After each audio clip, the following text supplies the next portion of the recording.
Değerli misafirlerimiz, şimdi Sayın Mustafa Yücel'i solar sistemin yeni okyanuslarında yaşanılabilirlik çalışmaları için yeni jeokimyasal izleyiciler konunun sunumunu yapmak üzere davet ediyoruz.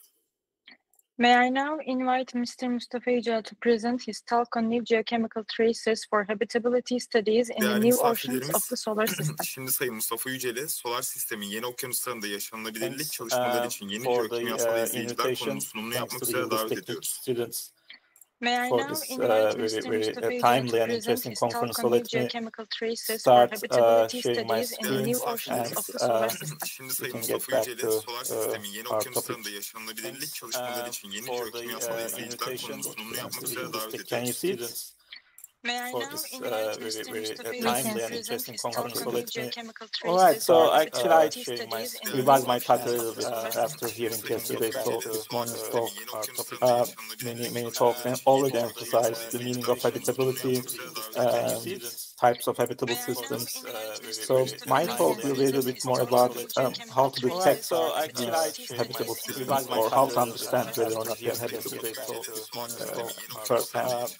And talks and already emphasized the meaning of habitability, types of habitable systems. So my talk will be a little bit more about how to detect these habitable systems, or how to understand whether or not they are habitable firsthand. And talks and already emphasized the meaning of habitability, types of habitable Pardon, systems. onu nasıl yapacağım? So my talk will be Değil a ama. little bit more about Şu an how nasıl? to detect these habitable systems, or how to understand whether or not they are habitable firsthand. And talks and already emphasized the meaning of habitability, types of habitable Pardon, systems. onu nasıl yapacağım? So my talk Şu an will be duyabiliyor a little musunuz bit beni? more about Şu an nasıl? how to detect these habitable systems, or how to understand whether or not they are habitable Ben de yeni açık değil. firsthand. Şöyle, yani Ben de yayın açık değil. sizin onu tabii mute edebilirim ama sizi duymam bu sefer. Types of habitable Pardon, onu nasıl yapacağım? Hocam an isterseniz duyabiliyor o musunuz şekilde yapalım. Sunumumuzun sonunda sorularınızı iletelim. Tamam, şimdi bana o zaman Ben de el yeni işareti yapın. Sizi mute ediyorum çünkü. Şöyle, yani Ben de Şu an yayın açık değil. yankı olur, sizi tabii mute mute ettim. edebilirim ama Yankı sizi duyman duymam bu geliyor sefer. mu? Kameranız kapalı, göremiyorum eğer. Hocam isterseniz o şekilde yapalım. Şu an Sunumumuzun var mı sonunda problem? sorularınızı iletelim. Rıfat geliyor mu öyle bir şey? Tamam mı değil Tamam, mi? şimdi bana o zaman Tamam mı? el işareti yapın. Sizi mute ediyorum çünkü. Şöyle, yani Yok, şu an değil galiba. yankı olur, sizi mute edebilirim ama sizi duymam Yani şu geliyor an mu? bende hiçbir şey açık değil. Siz mute'sunuz. Sizi zaten duyamıyorum. Hocam isterseniz o şekilde yapalım. Sunumumuzun Şu an var mı sonunda problem? sorularınızı iletelim. Bilemiyorum ne yapabilirim. Rıfat geliyor mu öyle bir şey? Tamam mı değil mi? Şu an bana da gelmiyor zaten Tamam, sesiniz. Hiçbir şeyim açık değil. Şöyle, yani Yok, şu an değil galiba. yankı olur, sizi mute edebilirim ama sizi duymam Yani şu an bende hiçbir şey açık değil. Siz mute'sunuz. Sizi zaten duyamıyorum. Hocam isterseniz o şekilde yapalım. Sunumumuzun Şu an var mı sonunda problem? sorularınızı iletelim.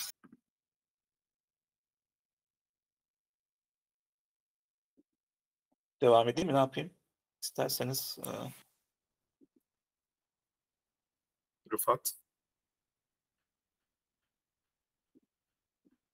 Yazmanız lazım. Hala mute'sunuz çünkü. Hocam Rıfat hallettim diyor.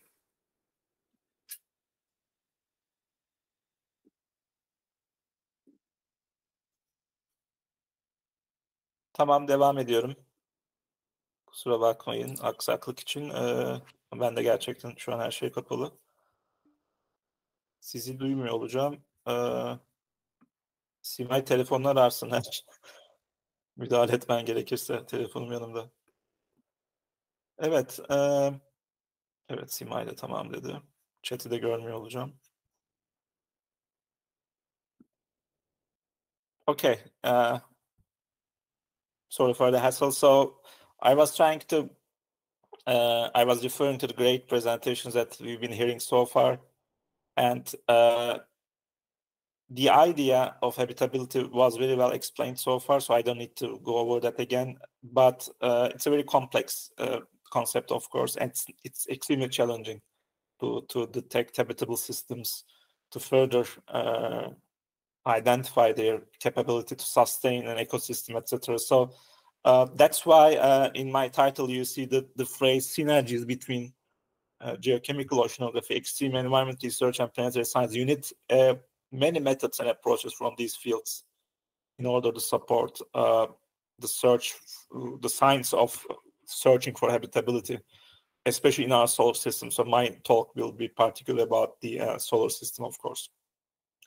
All right, so I'm an oceanographer, originally a chemical engineer by training, then transformed into a chemical oceanographer, and now I work at the Institute of Marine Sciences. Of course, the work that I will present here, or the ideas that are under preparation, have been a team effort, and you see our main team members here. They all come from different fields, from geology, biology, molecular biology, chemistry, engineering, aquatic sciences. So the reason I'm showing you the diverse field is that in order to move towards astrobiology, actually you can originate from many different fields. It's a process, actually. You become one along the way, and often you will not be able to find a direct PhD program about it, but it's okay. As my title indicates, you can be trained as an oceanographer or planetary scientist, geologist, geochemist, geophysicist, and you can still work on astrobiological problems. So I think in that sense, it's a quite interdisciplinary field. And so there are places in the world, in our country as well, where you can get started with this. So maybe you may be wondering, marine sciences and METÜ, many people think we are only in Ankara, but that's not the case. The second campus in Turkey of METÜ is in Mersin, so that's where I'm located now. I'm essentially in this very point by the beach, talking to you from my home, and this is where the Institute of Marine Sciences of METÜ is located. It's a graduate school with masters and PhD students, and different researchers work here, different technicians, assistants, etc.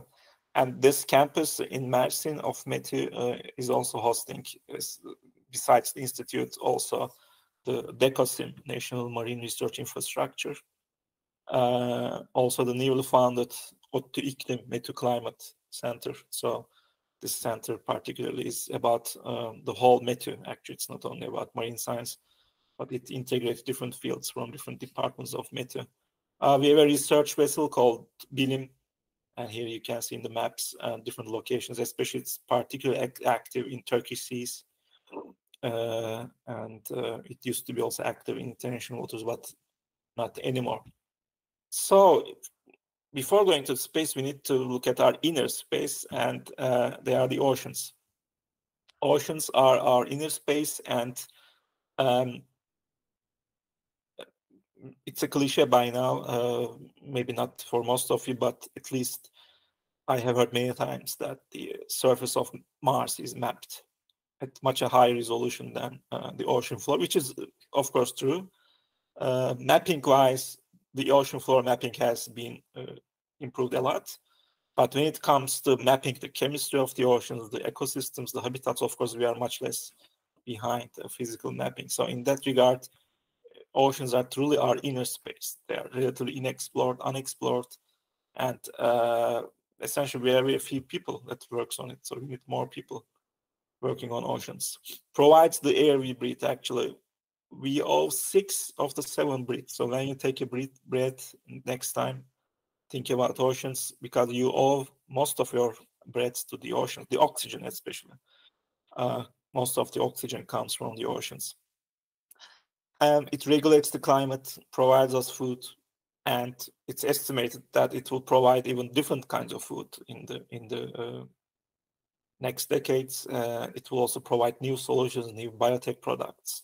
For example, new cures will come from the oceans if we manage to, of course, preserve them for next generations. That's another story. But oceans are the life support system of our planet.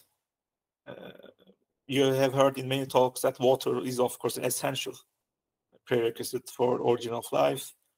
So in that regard, the Earth is lucky, of course, to have a liquid water ocean. So it's one of those things that are called planetary boundaries, which allow some sort of life to flourish, ecosystems to develop in a certain planetary body. Of course, now from a more global change perspective, this concept is developed and especially humans.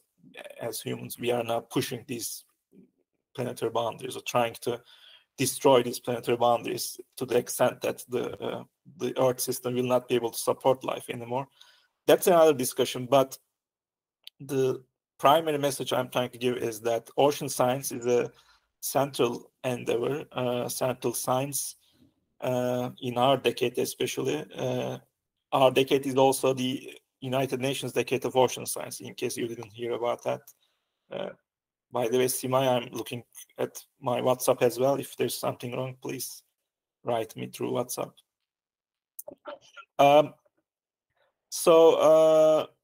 This decade is very important because ocean science, the central role of ocean science, is being recognized at different levels for climate change, for plastic pollution, many different fronts.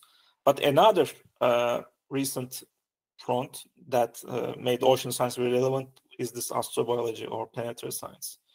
Because now the question of how life on our Earth pushes planetary boundaries, we can also reverse the question, and we can ask the question as such, which planetary boundaries then allow life? What are the boundaries or conditions of a planetary body or a moon of a planet which can support some basic form of life? So in that sense, at least my group's approach is using Earth habitats, the habitats that are found in the Earth oceans, especially extreme habitats, to use them as an analog of some potential habitats that may be found in especially solar system oceans. So in this decade especially, the discovery and exploration of the solar system oceans is becoming a lot more relevant each month.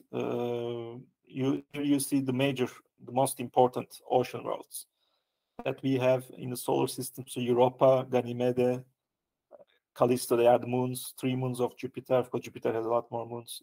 These are 3 largest ones. And these 3, they do have an ice-covered ocean underneath. Enceladus and Titan, we've heard about Titan before, Enceladus as well. They both have a also liquid water ocean. Titan is more famous for the hydrocarbons and this brown-orange look that its surface has. But underneath that surface, now people claim that Titan also has oceans, like Enceladus and Europa that you see here. There are different layers of fluids, and oceans are one of them. And even as far as Neptune, Triton, there's actually water, and there's ice, and there's some sort of liquid ocean. So Earth is a water planet. We always talk about Earth is the blue planet, the water planet. But Earth is not unique, actually, in that there are many other bodies in the solar system which have both liquid and frozen forms of water. And actually, people have estimated, for example, Europa, how much water Europa contains. It's a moon much, much, much slower than the Earth, but the water it contains is much larger than the total of the water that the Earth's surface contains. So in that regard, Earth is not that special. There's water everywhere. And this decade is crucial because NASA and European Space Agency, they are going to be studying. Of course, they are building on past work such as Cassini mission, but both agencies, they have sent new probes to Europa. The European Space Agency probe was launched last year, a few months ago. It's on its way. And Europa Clipper, the NASA mission, will be launched this year, if everything goes right. And these missions will be arriving into the Jupiter system towards the end of this decade, and I think from 7 to 8 years from now, we will be every day we will be hearing about new results, new data coming from the Europa system, from its surface, from the plumes, if they can detect some.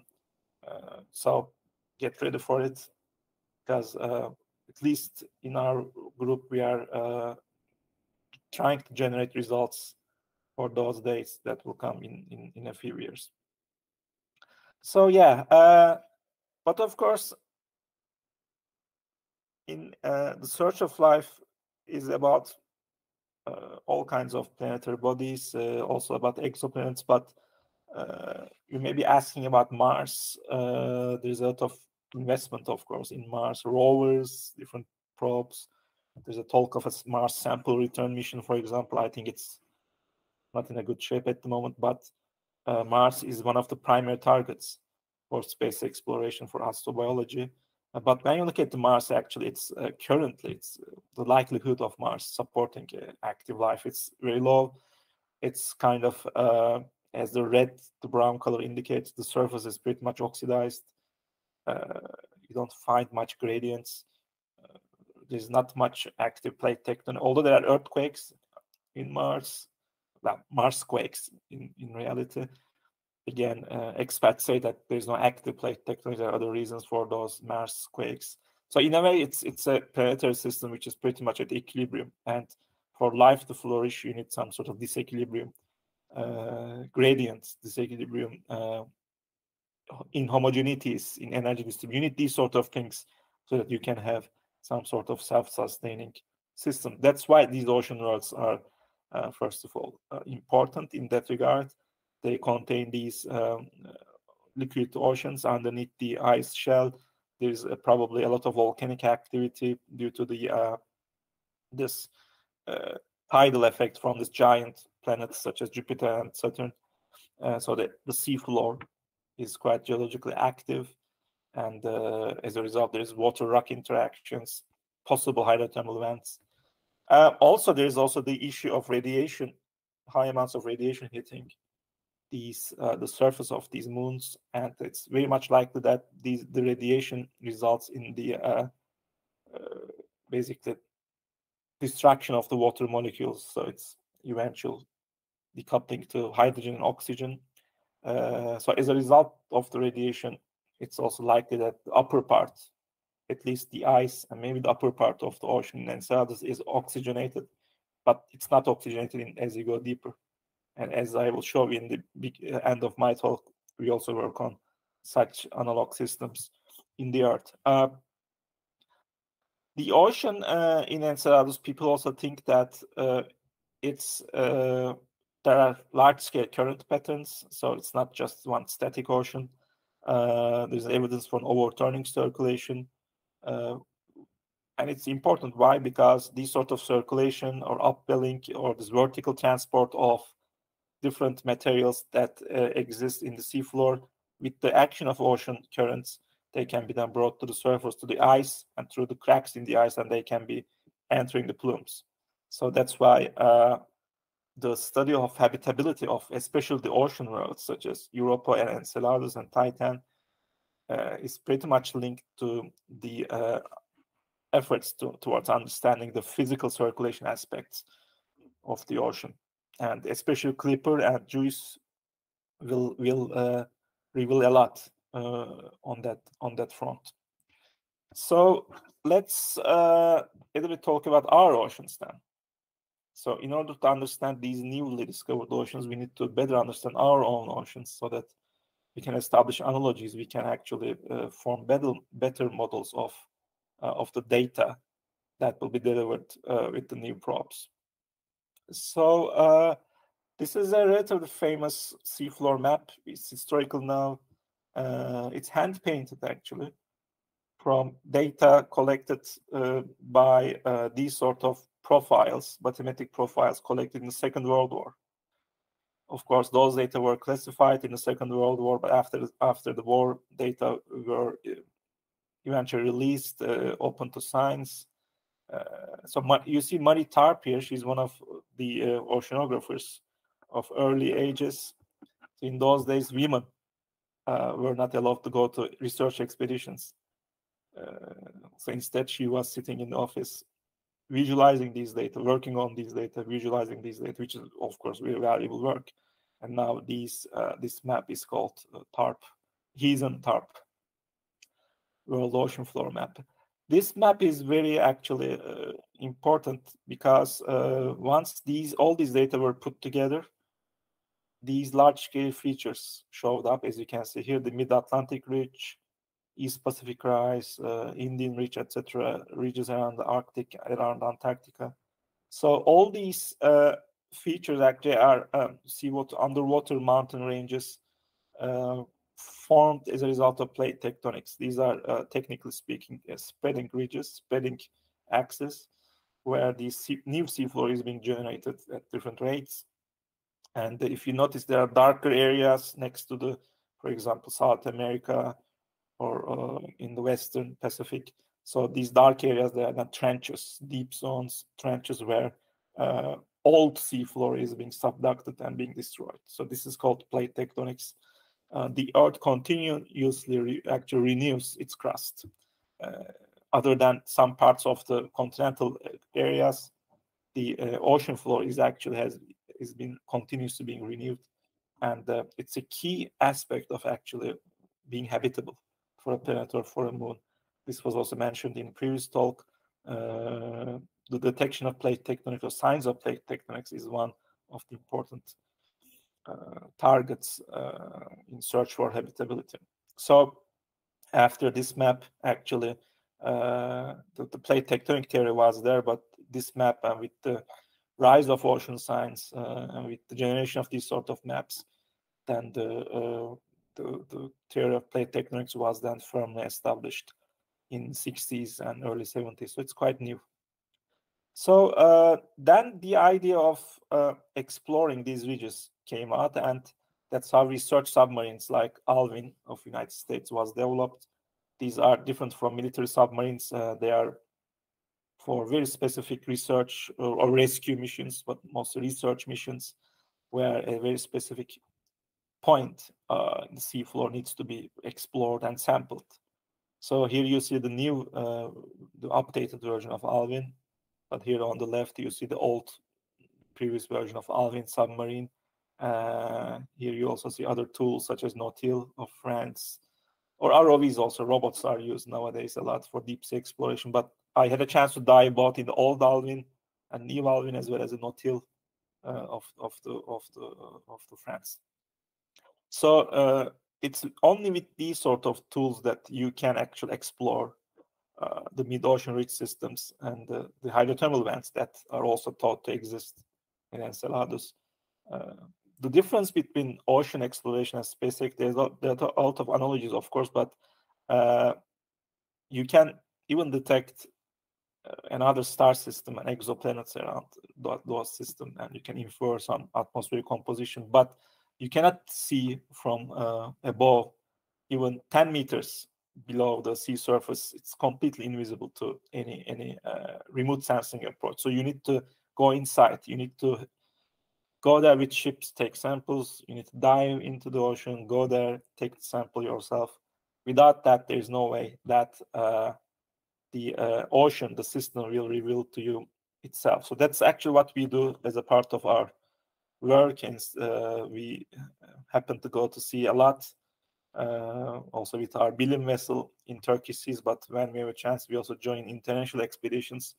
For example, here you see a particular expedition to the ridge system, so-called East Pacific Rise. There are different hydrothermal vent fields, and in this expedition, we joined this expedition with one of our grad students at the time. Now he's an MPI at Bremen in Germany, Batuhan. And these sort of mid-ocean ridges, once you dive there, once you go there, actually, they maybe your image of seafloor or seas, they're like sandy beaches, there's mud or sand on the seafloor, but these areas are freshly generated crust, ocean crust. So there's not much sediment or sedimentation on top of them. So instead, you see this volcanic glass all around you. It's actually freshly exposed lava exposed to cold water. That's how it becomes like this.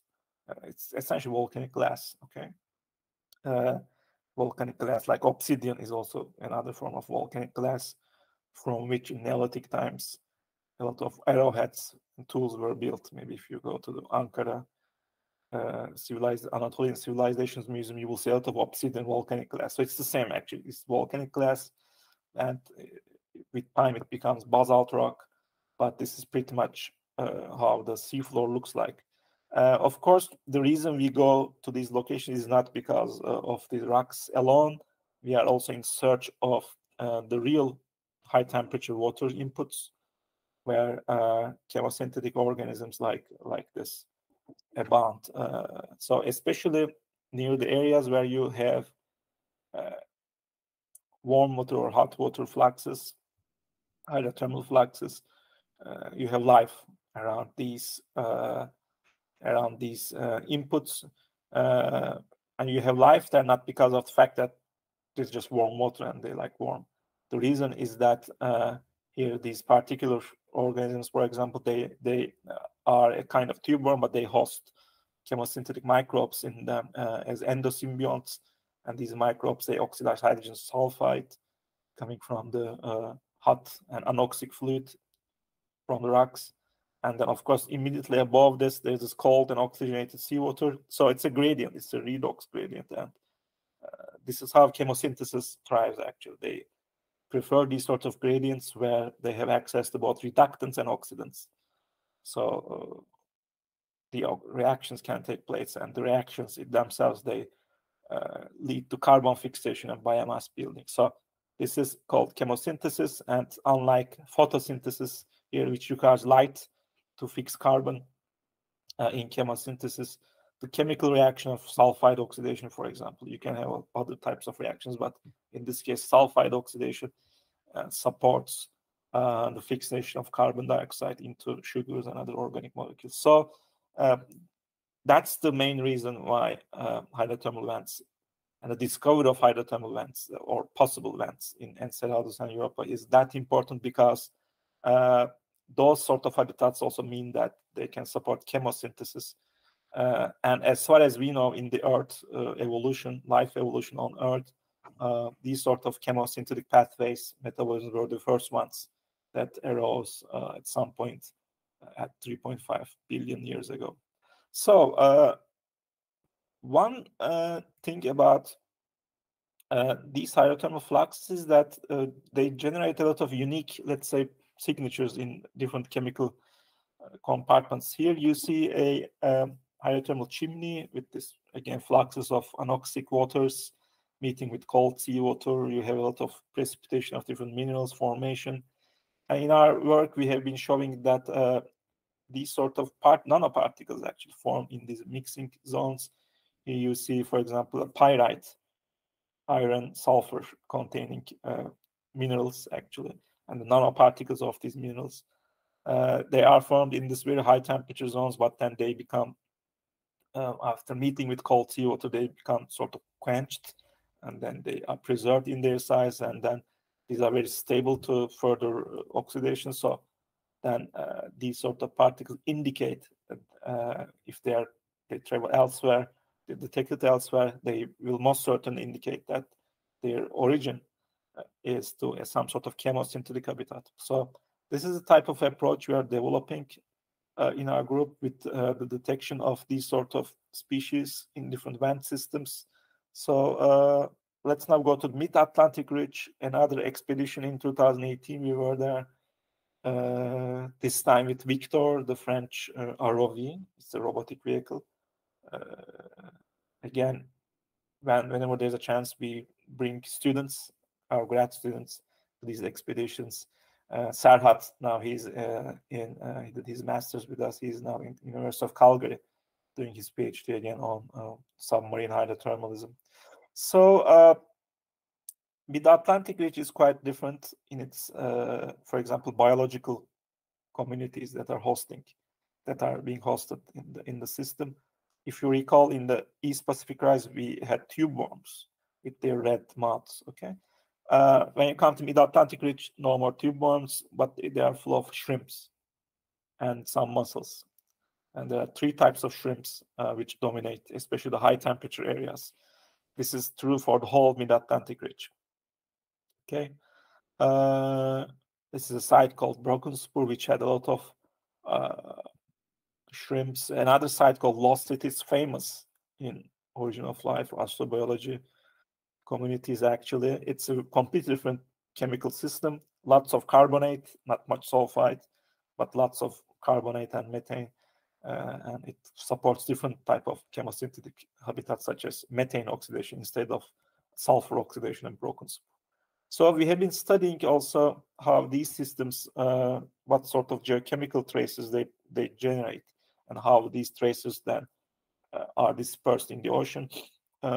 In this particular expedition, we did this experiment, or sampling experiment, let's say, where we sampled from different depths as the hydrothermal fluids rise in the seawater, and we have identified the composition of each let's say, depth sample, and from there we try to understand actually how these, especially metal-containing mineral nanoparticles form, how they are dispersed in the ocean, how they are preserved, which phases are preserved, which are not.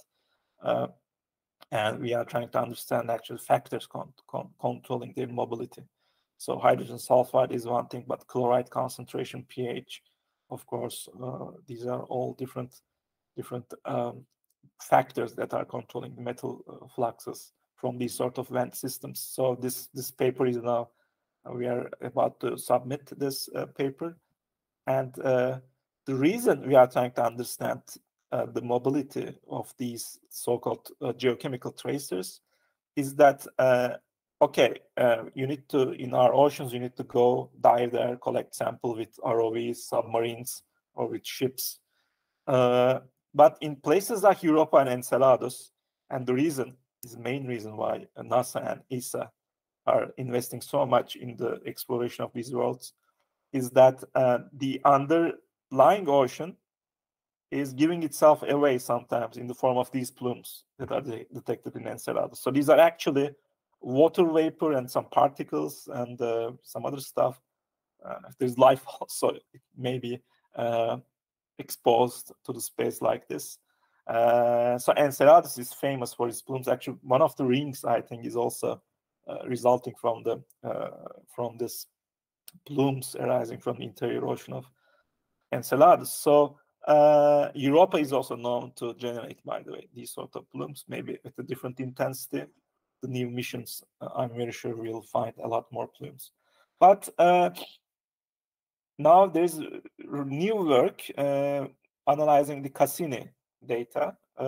Cassini is one of those missions also mentioned in previous talks, which did a lot of discoveries, mapping.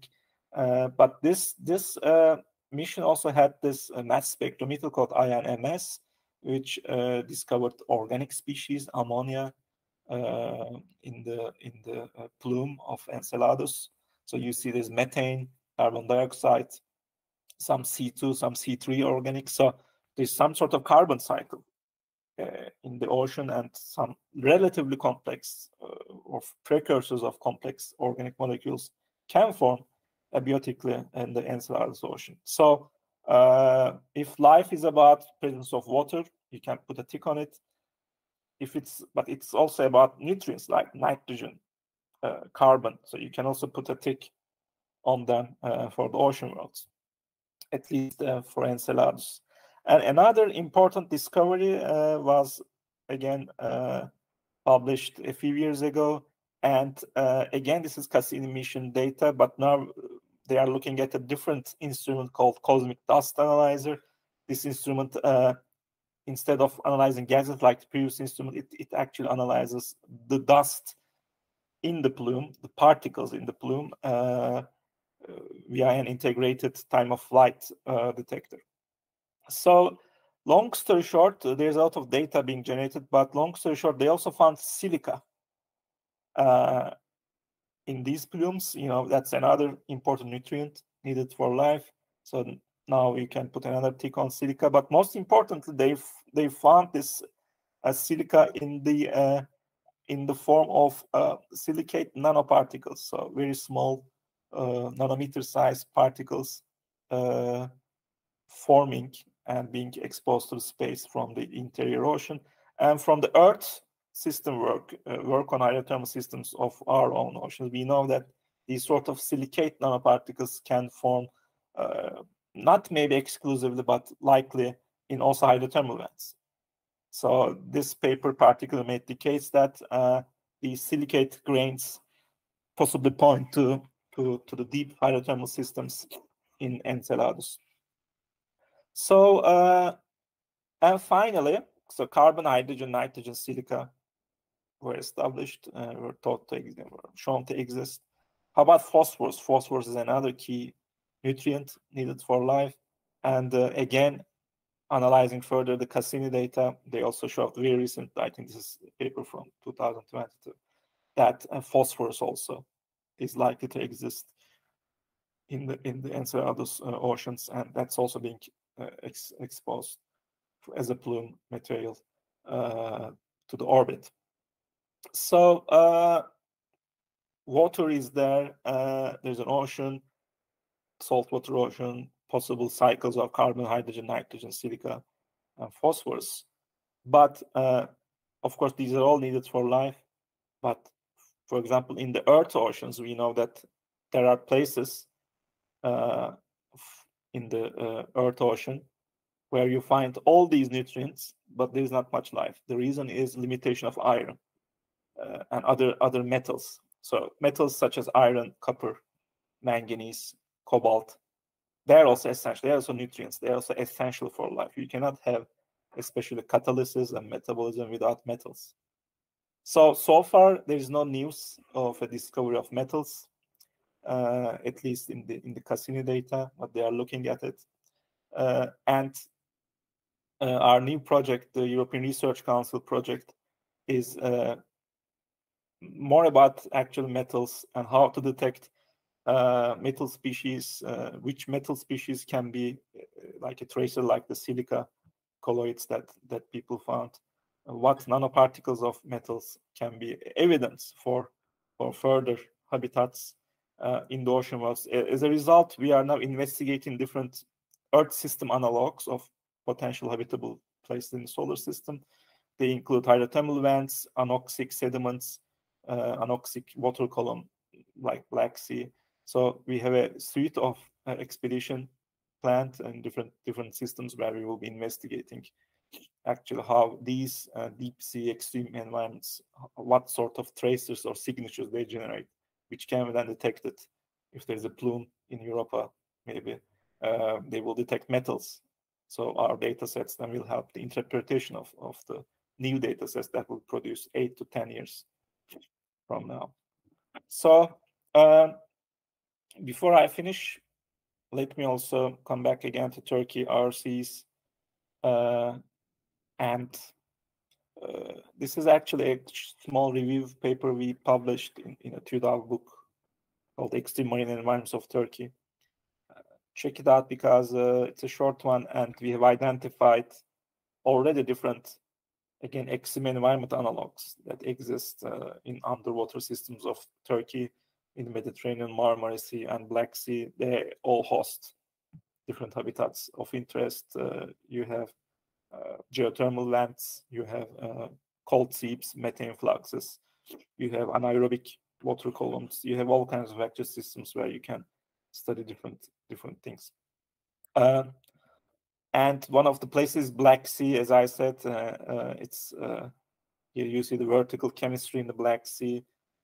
It's pretty much oxygen free after about, it depends on where you are, but after about 80 meters to 100 meters, it's oxygen free.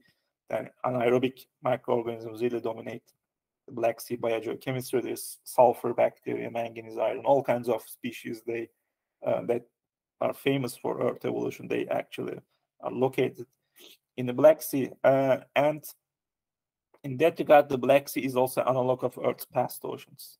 Here you see a very short history of Earth, chemical history, of course. Also, it's kind of an evolutionary history, right? And evolutionary history is not about only evolution of trees and macrofauna, but you need to go all the way back to the origin of life, origin of chemosynthesis, then origin of eukaryotic cells, which happened much later. But when you look at the short history of Earth, especially between 2.5 and 0.5 billion years ago, the Earth's oceans were pretty much like present-day Black Sea. There was this oxygenated zone in the top, but large anaerobic and possibly sulfide-rich zone in the deep sea part. And it's this type of ocean where the evolution of eukaryotic organisms happened. Now that's pretty much certain. The pathway is uncertain, but the timing is there, which makes Black Sea-like systems also very important to understand the evolutionary history of Earth. But the reason I'm showing you this is that, and this is my last word, of course, my talk is about these ocean worlds and how to detect their habitability, how to approach this complex problem. And I talked about this radiation hitting Europa and Enceladus, and there's possibly generation of oxidants in the surface layer. But we expect that these oceans are pretty much anaerobic, oxygen-free at depth. So in a way, we have a redox gradient ocean. And these ocean worlds, they're most likely they'll contain these volcanic hydrothermal vents beneath. So in a way, we have this Black Sea-like system, but with a lot of hydrothermal vents underneath. That's in terms of habitability, I think that's the most likely scenario that we have in Europa and Enceladus, and we are at least trying to understand what sort of traces these sort of systems generate as a whole, so we can go and detect them in 10 years' time. All right, so that's the end really. Thank you very much. I think I will now unmute you guys so I can hear if there's any question. Okay, you are unmuted. Çok teşekkür ederiz hocam sunum için. Birkaç tane sorumuz var. Buyurun. İlk soruyla başlıyorum. Yaşamın kökeni için hidrotermal baca ortamının kaplıca ve bunun gibi teorilere göre avantajları ve dezavantajları nelerdir? Evet, İngilizce mi cevap verelim, Türkçe mi? Türkçe devam edelim sorularda. Tamam. Çok güzel bir soru bu. Şimdi tabii ki dezavantajları günümüze göre dezavantajlı gibi görünebilir ama bunu bir Early Earth, Hadean Ocean ortamını düşünmeniz gerek. Özellikle dünya yüzeyi çok hospitable değil. Epey bir işte meteor çarpması var. Volkanik aktivite muhtemelen çok fazla. Bunun yanı sıra ama derin deniz ortamları daha stabil. Ve enerji olarak da daha ne denir? Düzenli olarak sağlanan, özellikle hidrotermal bacalar etrafında düzenli olarak sağlanan bir enerji kaynağı var diye düşünebilirsiniz.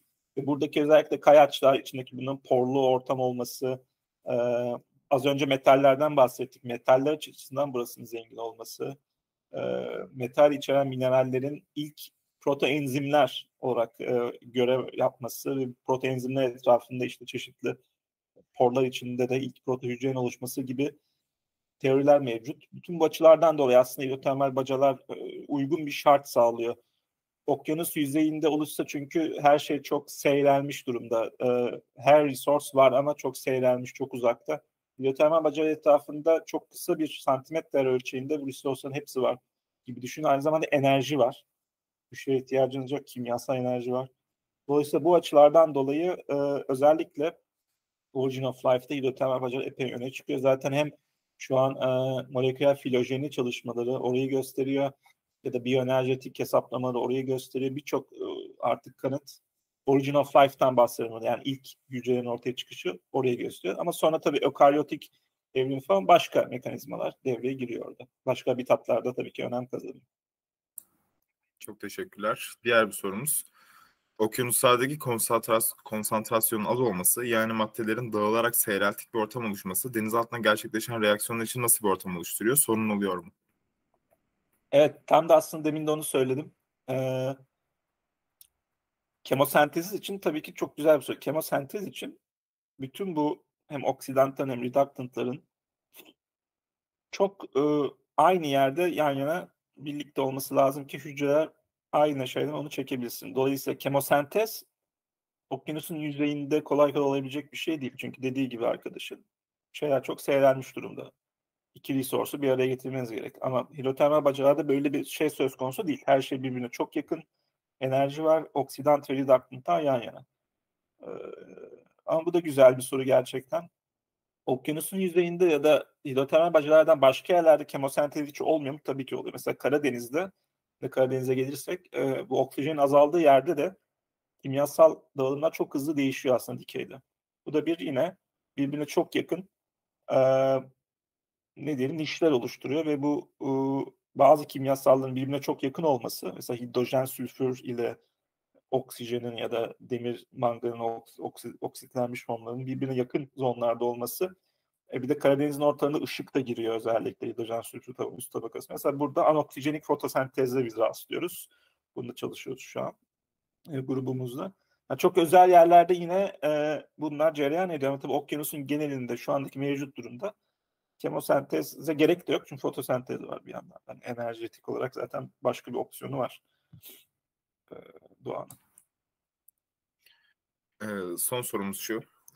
Diğer gezegen ve uydularda bu suda gerçekleşen reaksiyonlar nasıl gerçekleşebilir? Yine konsantrasyon problemi meydana gelir mi? Çok güzel bir soru. Bu meydana gelebilir. Aslında şu an şöyle bir şey söyleyeyim. Bu ocean Earth'lerin mesela pH'ini bile bilmiyoruz şu an. Yani çok genel estimation'lar var.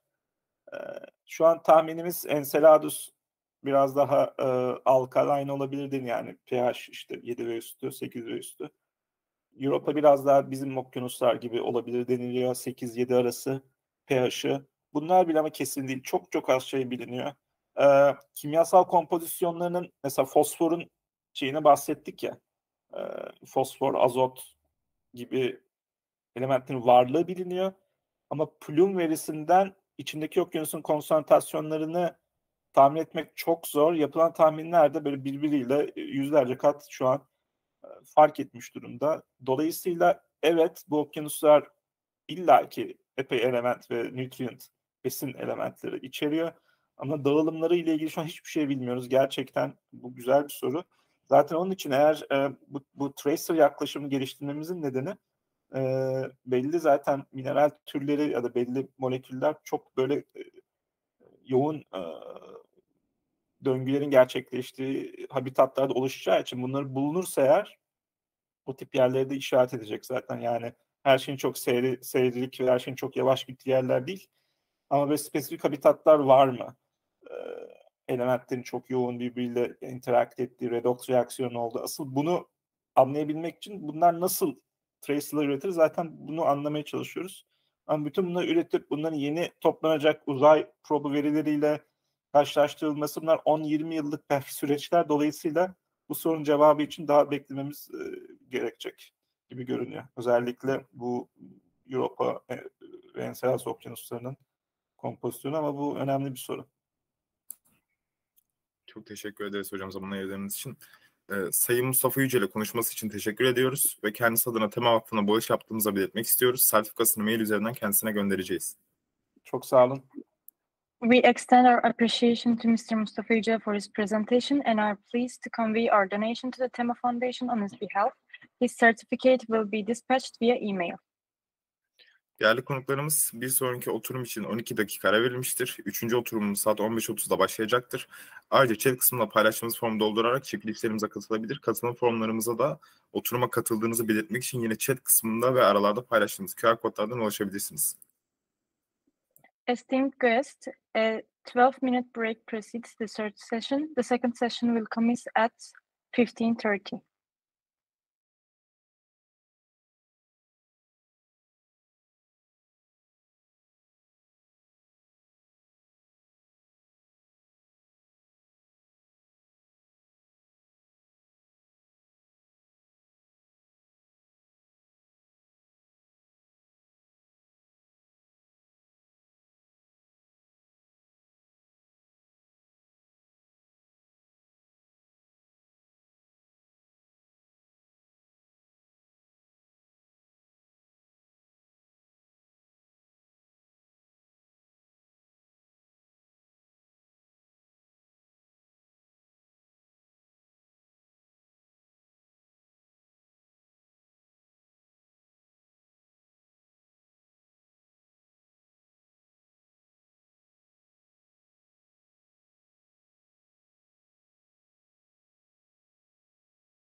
Değerli misafirlerimiz, şimdi Sayın Matthew Pasek'i yaşamın kökeninde fosfor konunun sunumunu yapmak üzere davet ediyoruz.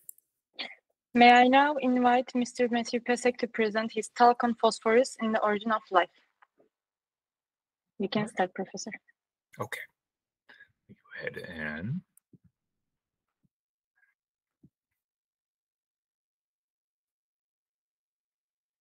hello, everyone.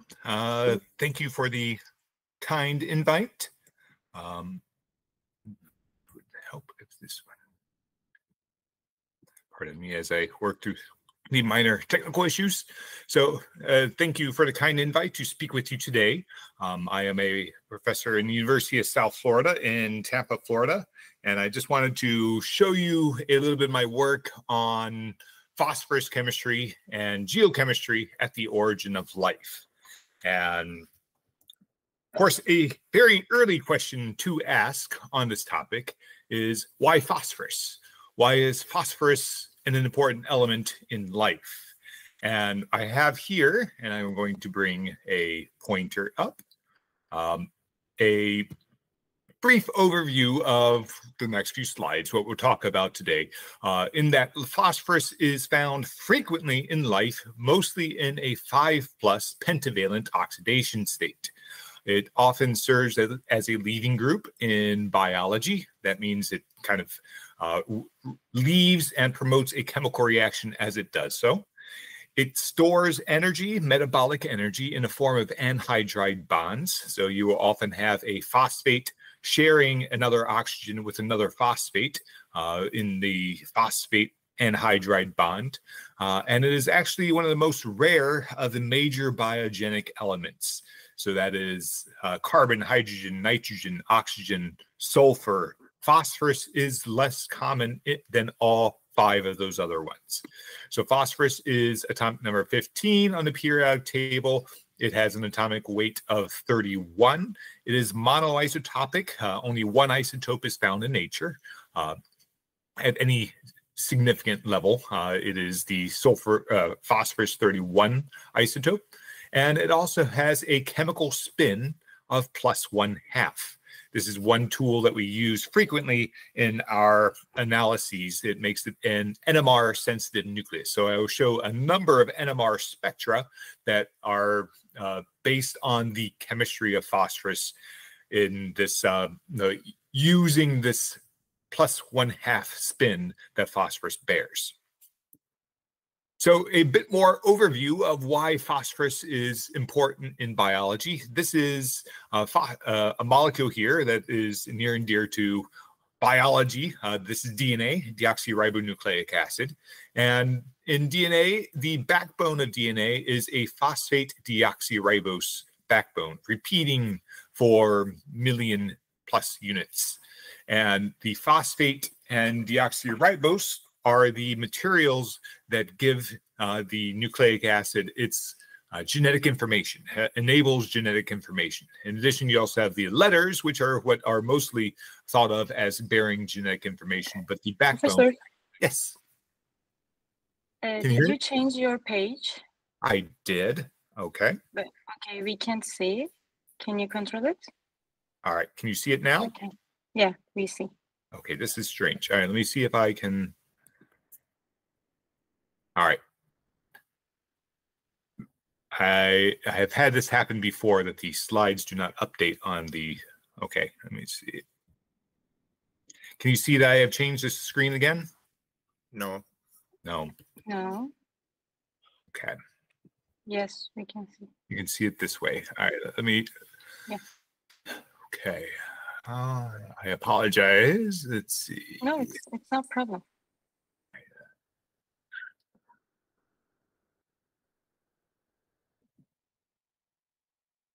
Okay, I am moving forward here. Can you see this one or no?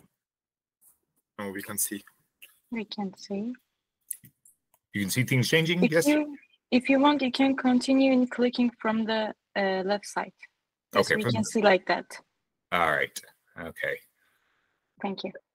Okay. So I think you can still see my pointer then too. So what we have here is the molecule DNA. And DNA has the backbone, And I'll note that as well that DNA has a charge on it on the phosphate. And a phosphate has an oxygen with a minus charge on it. And that allows it to maintain still form a bridge, but have a negative charge. And as a result, the phosphate on DNA helps resist the hydrolysis of by water. And this ensures DNA has a long half-life, hydrolytic half-life. And additionally, the phosphate also helps enhance the solubility of molecules that bear it. For instance, adenosine monophosphate is about 30 times more soluble than adenosine. And it also, because phosphate is a sort of a molecule that can still form these two bridges, however, it is achiral. It does not cause any new handedness to be introduced into the molecule here. I am also missing let me see if I send this one to back. No, it does not help. Okay, another thing is vanished here. All right, so this is a couple other molecules, and one of the molecules you would see here, and I see on the other slide, is that there is a molecule of ATP, adenosine triphosphate. Adenosine triphosphate is a metabolic molecule. It is one of those molecules that participates in storing chemical energy. And it's probably the most important of the ones, the most familiar metabolic energy storage molecule.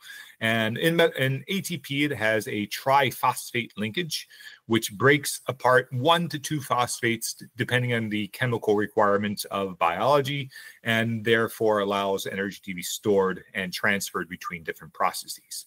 The bottom molecule is a phospholipid, and phospholipids are what makes up the cell membrane of almost all living organisms, and hence phosphate in the form of this phosphate glycerol fatty acid chain is what separates cells from their outside environment. So we see that phosphorus is important in genetic transfer, in metabolism, as well as cell structure. And in no way is this better exemplified than what happens if you add too much phosphate to an environment.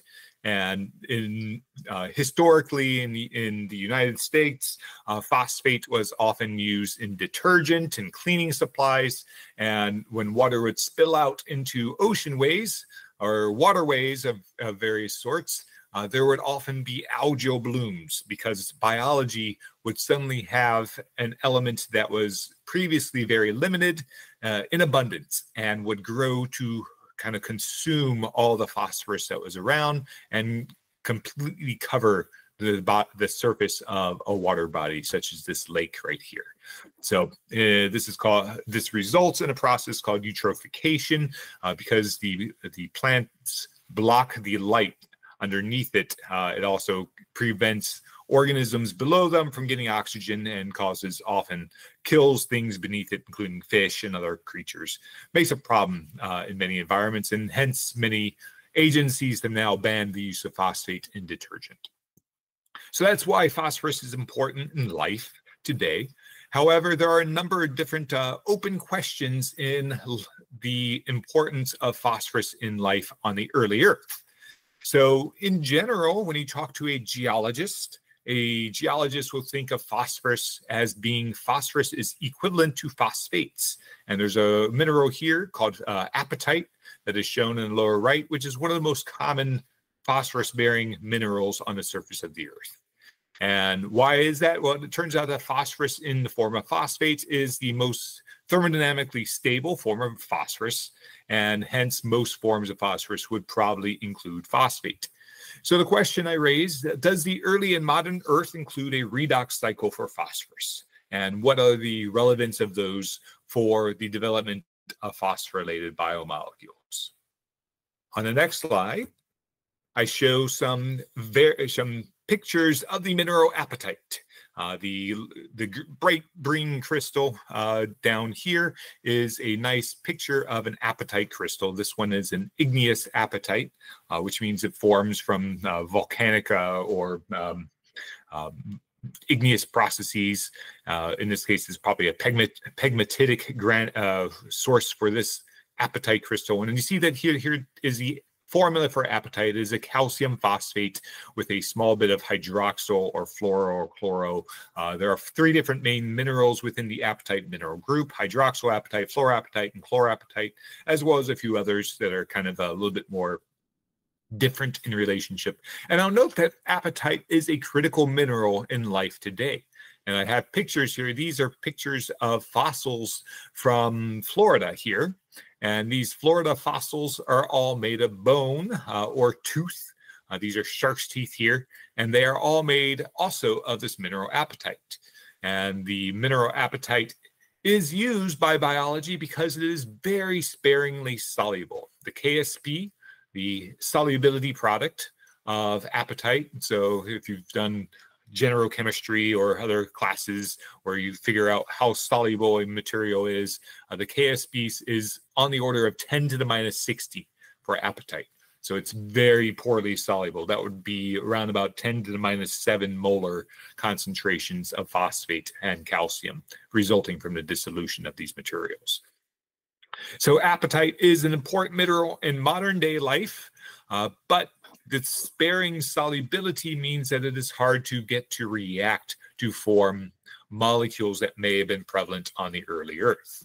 Another example of why this form is probably one of the more major forms of phosphorus, this is called an EH-pH diagram.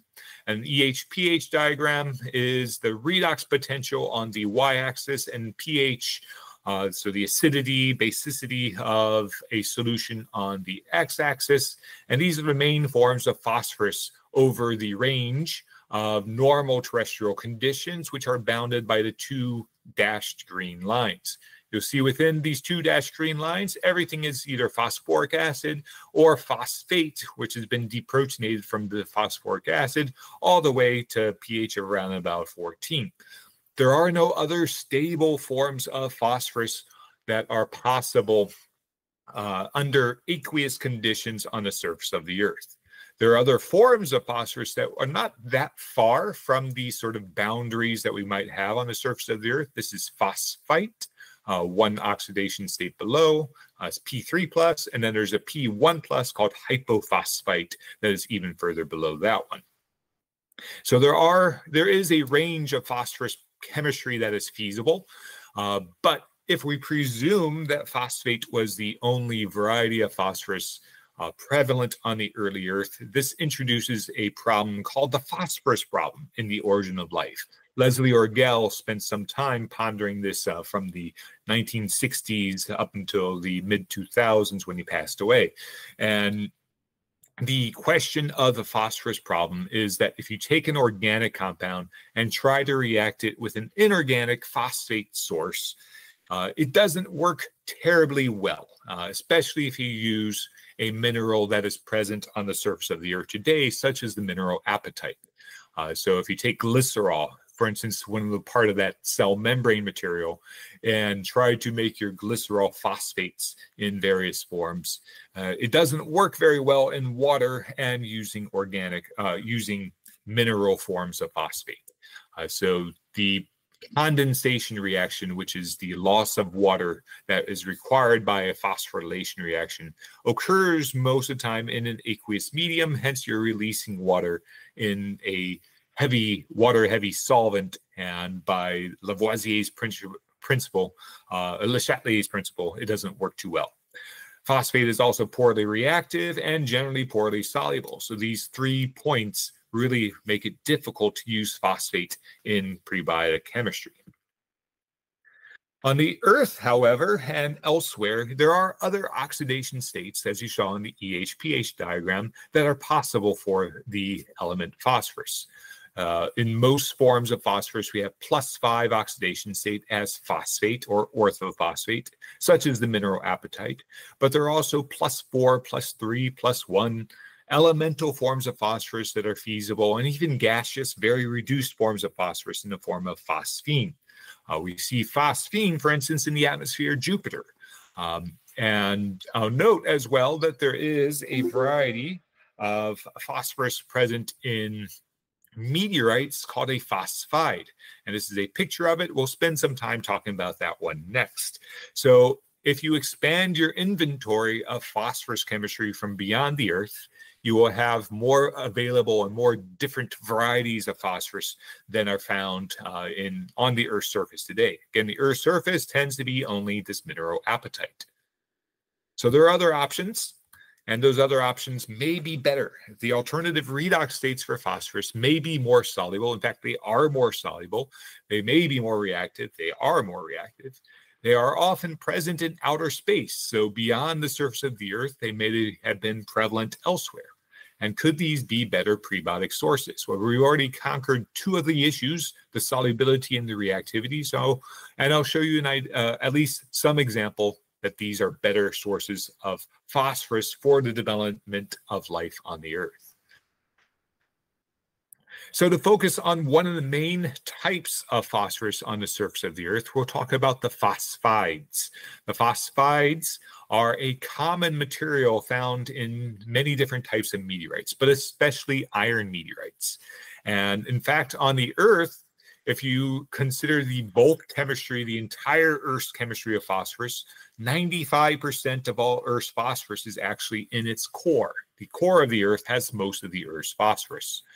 And here's a picture of an iron meteorite that has been etched. And you see a grain here that has kind of a jagged edge along the side and is surrounded by, sort of highlighted by another phase around it. This jagged grain here is actually a mineral called schreibersite.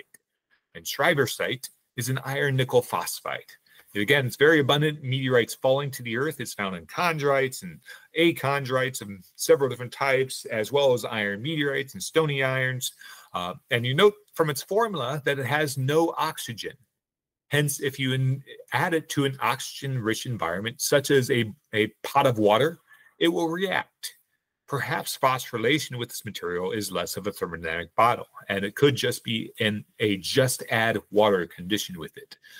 So this is the iron meteorite phosphide here. And then down here, we have actually made our own synthetic varieties of this material. This is a synthetic iron nickel phosphide.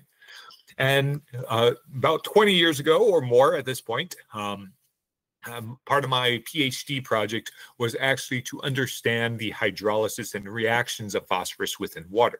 So if you take schreibersite and place it in a chamber and heat it with react it with an aqueous solution, what does it do? So the next slide is an NMR slide of the products of schreibersite oxidation. Now this is an iron meteorite shown right here, and you see the schreibersite is present in this kind of smaller grain within the bulk material. And what we have are 4 different peaks. And in NMR, the axis here is a frequency spectrum. So this is parts per million deviation from a standard frequency. No need to worry about that too much, but I just wanted to show that there are 4 peaks that come from here. If you take a terrestrial rock, there's only one, which is this tall peak right here. This is the phosphate peak. And then we have a hypophosphate, which is a P4+. We have a phosphite, which is the main other peak beside phosphate from schreibersite. And there's even a condensed phosphate called pyrophosphate that results from reacting schreibersite with water. So this chemistry introduces several new molecules of phosphorus in the environment. Again, we still have our orthophosphate in this environment, but we have also condensed phosphate in the form of pyrophosphate. You see these are the structures of it. And pyrophosphate is still phosphate, but they have lost some water between them. Then if you replace an oxygen, you can get phosphite, when we replace it with hydrogen. If you kind of take 2 of these and mush them together, you can get hypophosphate. And if you take another oxygen from phosphite and replace it with another hydrogen, you can get hypophosphite. A lot of different terms, a lot of different names that are very similar sounding. These have been in the literature for hundreds of years, and they're unfortunately the way chemists talk about these elements. So schreibersite produces more chemistry, and I'll note as well, it is actually a material that can form phosphorylated biomolecules when you add it to water and organics. So if we take schreibersite, and this is a paper reported in 2015, take schreibersite and add it to a solution of adenosine in water, you can actually form adenosine monophosphate. This is part of the molecules found in RNA and part of what makes a precursor to ATP. And these are the NMR peaks. This triplet right here is 5' AMP, and then there's two doublets. Those are 2' and 3' AMP. I'm not sure which is which. They're hard to distinguish by NMR, but it does show that reactions with Schreiber site and organics occur spontaneously. So meteorites have a different oxidation state than the surface of the Earth's phosphorus and can react with organic solids to produce organophosphates. However, you think that a fall of a meteorite is a kind of uncommon process, and maybe there are other forms that might be found in nature today. What other forms of phosphorus might be found? What other ways of changing the oxidation state of phosphorus might be possible? So I'll give you my favorite example, which is lightning strikes. What I have here is just a nice picture of a lightning strike. In Florida, lightning is very common. It is throughout the summer and even into the winter, we have thunderstorms that roll through and are very lightning heavy. And just last week, I went to a sand dune, and sticking out of the sand dune in Florida was this.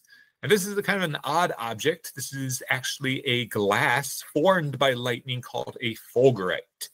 And it is hollow in the center.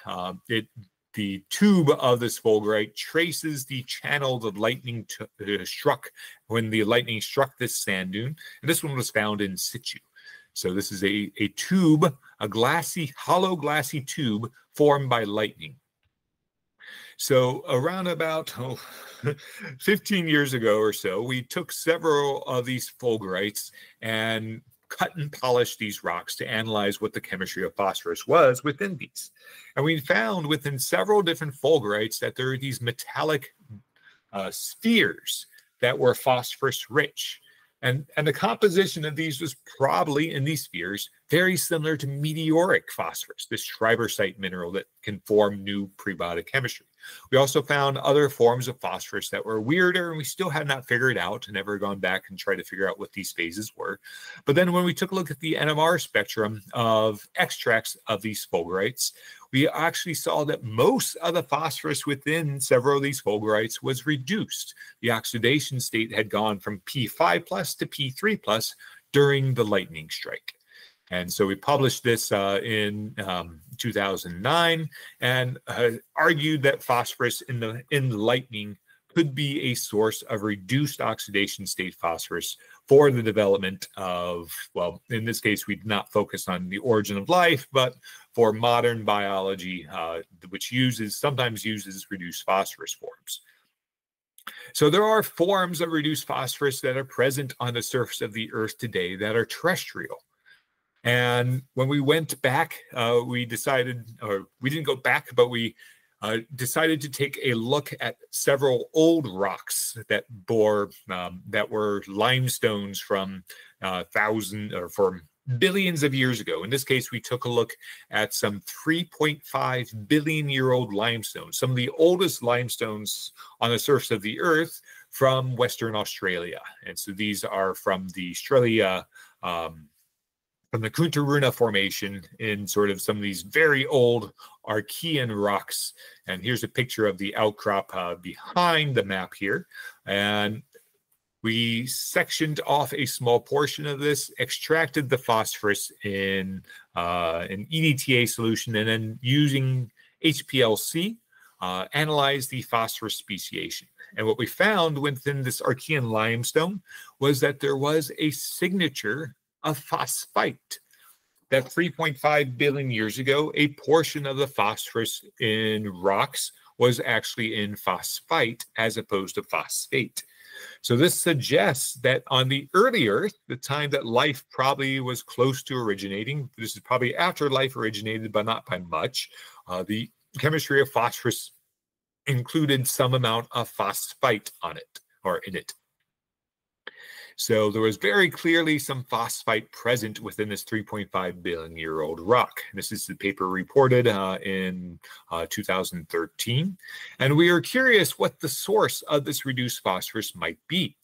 And investigating a number of rocks, and this is work we have yet to publish here, we looked at various sources of impactites. Now, an impactite is a glass or material that forms when an impact crater occurs. So a large impact happens and it will volatilize and melt and vaporize the rock. And then as that rock recrystallizes, it forms a glass and it forms these glassy spherules. We extracted these spheres we extracted several glassy impactites using a similar methodology as the fulgurite extraction. And lo and behold, we did find reduced phosphorus within these rocks as well.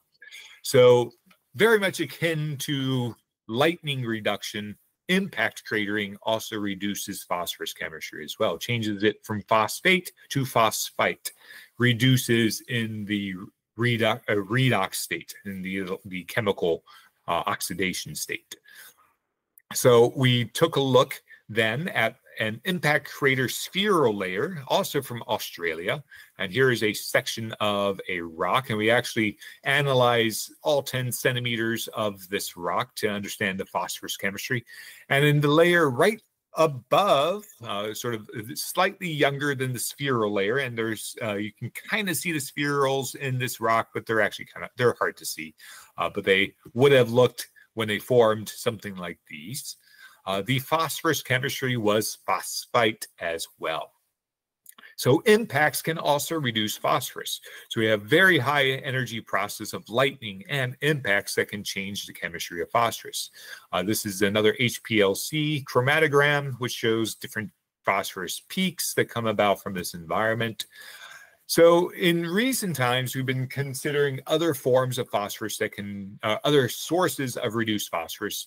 And just 2 years ago, we reported that there was one more route to reduction of phosphorus, and that was the serpentinization of rocks. And serpentinization is the transformation of olivine and pyroxene minerals into serpentinite minerals. And what is a serpentinite mineral? It's usually a magnesium silicate hydroxide. So a hydrated magnesium silicate, they are kind of a phyllosilicate material. So if you take your olivine, react it with water, you can couple the sort of hydration of olivine to the release of hydrogen gas and a reducing power. We extracted the phosphorus from several different serpentinites, and in these rocks, the phosphorus was also within phosphite. So there appears to be several different routes to reducing phosphorus on the surface of the early Earth.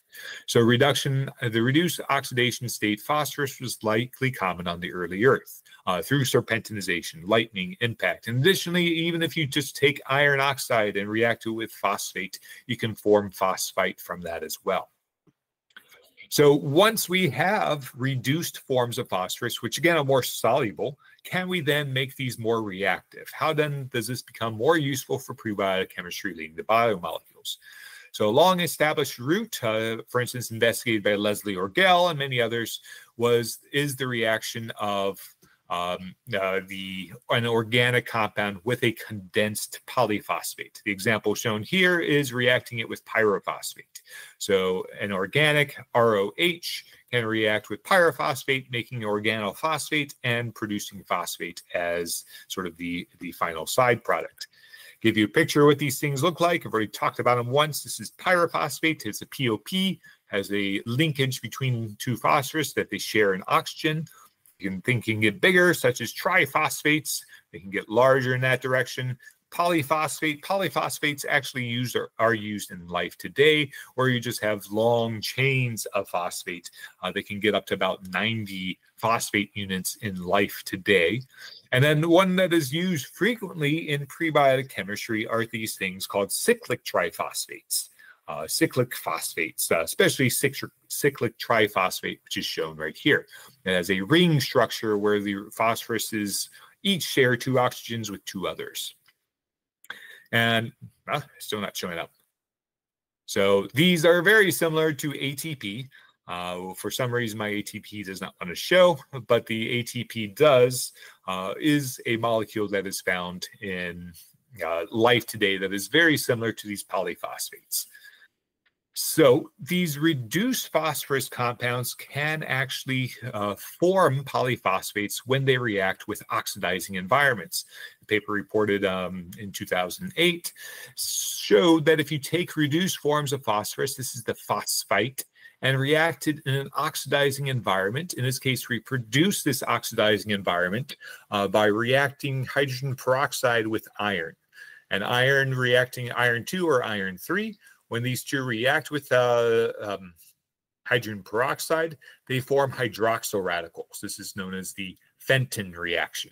The hydroxyl radicals will come along and they react with the phosphite, creating a phosphite radical. So showing the chemistry here, it's a lot of chemistry, and I apologize if it's too much or a bit beyond what I guess what you'd care to hear about for phosphorus. But if we get these phosphite radicals, these things can actually react with themselves and form, for one, if they react with themselves, one of them can grab both electrons of a radical pair and become the starting material again, called phosphite.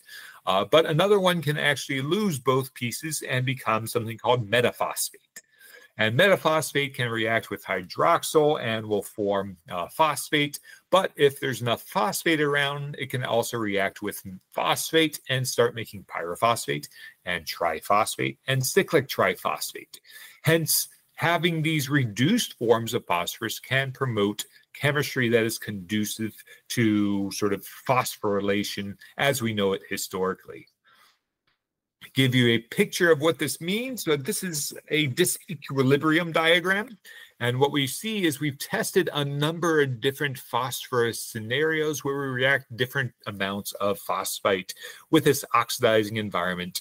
And in all cases, the production of polyphosphate greatly exceeds what we expect at equilibrium.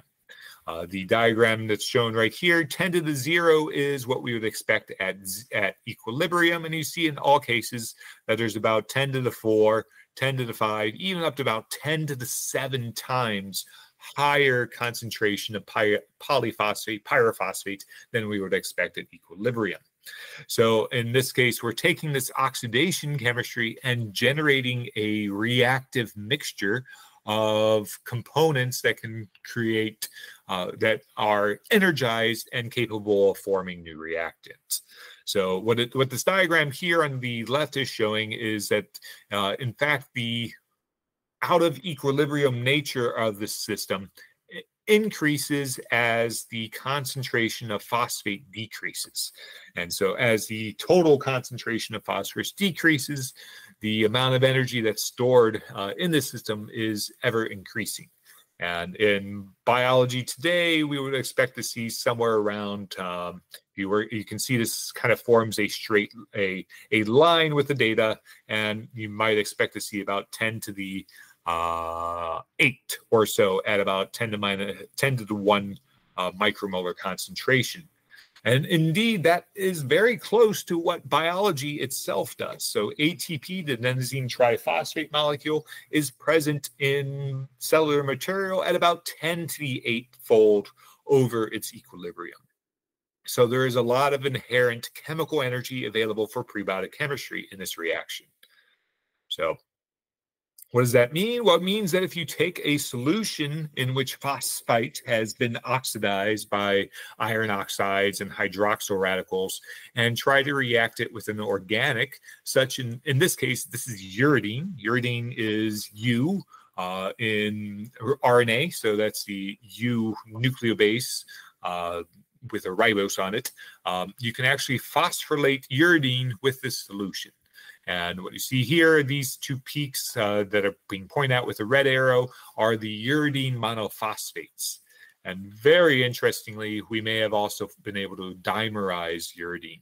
So that would make a uridine phosphate uridine molecule with this chemistry. So it is very much a reactive material. And this is a paper we just reported this year, or last year now at this point, in Journal of Molecular Evolution, where uridine is being phosphorylated and reacting to form these molecules. So reduced phosphorus is reactive phosphorus for phosphorylation.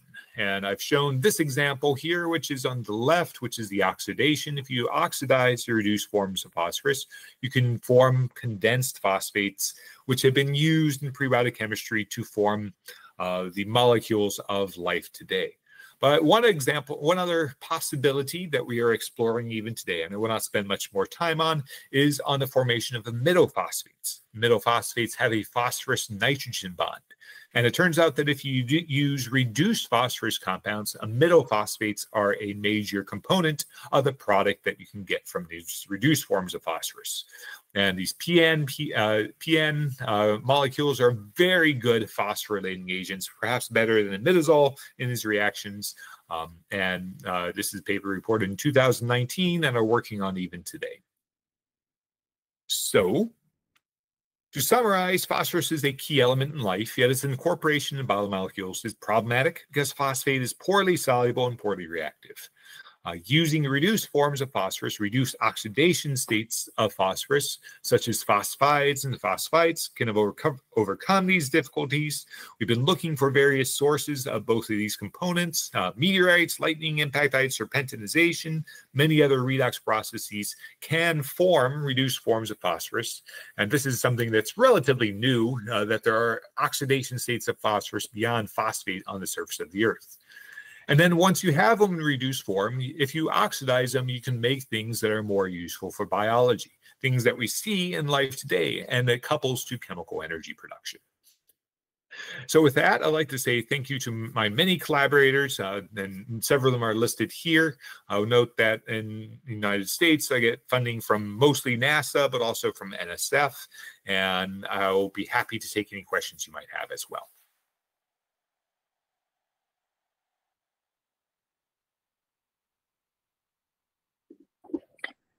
Thanks for your presentation. We have two questions to you. Okay. Much emphasis is placed on the necessity of water for beginning of life. What effects does water have on phosphorus? What effects does water have on phosphorus? Yeah, so water is a component. So life both likes and hates water. And phosphorus is a good example of why that is. So water is, of course, necessary for the migration and transfer of materials. It dissolves things. It is the medium that reactions occur in. But the problem with water and phosphorus is that if you have a lot of water around, your molecules that have phosphorus in them will be directed to break up. So your adenosine monophosphate will hydrolyze in a water-rich environment and break to adenosine and phosphate as a result. So water is problematic. It promotes hydrolysis. It breaks apart molecules very easily. That said, it's still critical, and I can't see an origin of life event without water, at least in some portion of it. Okay, our other question is, if meteorites are a source of phosphorus, how could they have adapted to life, which is thought to have started on Earth? So the chemistry that we see for this meteorite chemistry, the nice thing about it, if I go back to this slide or this picture right here, this is actually a picture of a meteorite sitting in a round bottom flask with water in it. So the idea here is a meteorite, when it lands to the surface of the Earth, will land and react with water, and the phosphorus then becomes released as these things sit on a primitive Earth. They are very much available to react and produce new molecules that way. Sayın Matthew Pasak'e konuşması için teşekkür ediyoruz ve kendisi adına Tema Vakfı'na bağış yaptığımızı belirtmek istiyoruz. Sertifikasını mail üzerinden kendisine göndereceğiz. We extend our gratitude to Mr. Matthew Pasek for his presentation and are pleased to convey our donation to the Tema Foundation on his behalf. His certificate will be dispatched via email. Thank you very much. Appreciate it. Değerli konuklarımız, son oturum için 15 dakika ara verilmiştir. Dördüncü oturum saat 16.30'da başlayacaktır. Ayrıca chat kısmında paylaştığımız formu doldurarak çekilişlerimize katılabilir. Katılım formlarınıza da oturuma katıldığınızı belirtmek için yine chat kısmında ve aralarda paylaştığımız QR kodlardan ulaşabilirsiniz.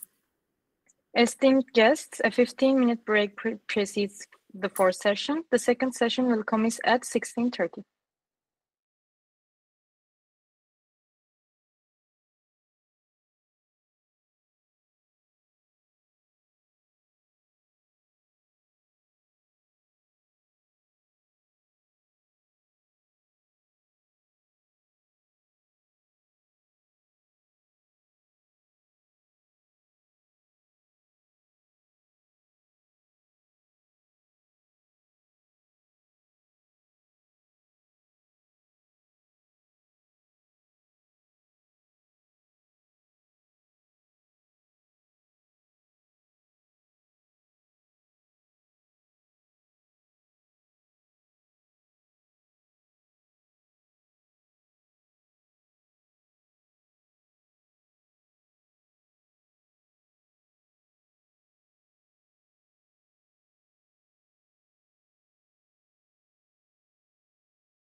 Değerli misafirlerimiz, tekrar hoş geldiniz. Sıradaki oturuma geçmeden önce bir duyuru yapmak isterim. Önümüzdeki oturum bittikten sonra bir kahvaltı yarışmamız olacak. Ve kahvaltı yarışması birincisine yine bir kitap hediye edeceğiz dünkü gibi. Toplam 5 soru olacak. Oturum sonunda beklerseniz yarışmaya katılabilirsiniz. Şimdi Sayın Mensi'yi Darwinci evrim yeteneğine sahip ilk hücreleri inşa etmek konulu sunumunu yapmak üzere davet ediyoruz. May I now invite Mr. Mensi to present his talk on building the first cells with Darwinian evolution capability. And you can start.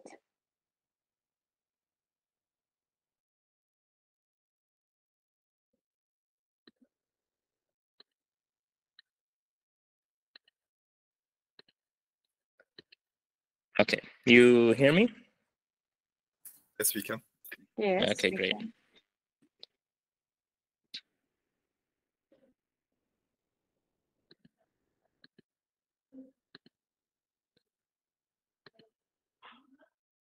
And could you let me know that if you see my screen? We can see. We are see. Okay, fantastic. Thank you very much for inviting me. As I was just speaking with some of your colleagues, I've always wanted to visit Turkey, so I hope I'll have an opportunity to do these sorts of things in the future in person. Always heard how beautiful it is. Okay, so what I will talk to you about today are our efforts to understand how the Earth's first cells could have emerged.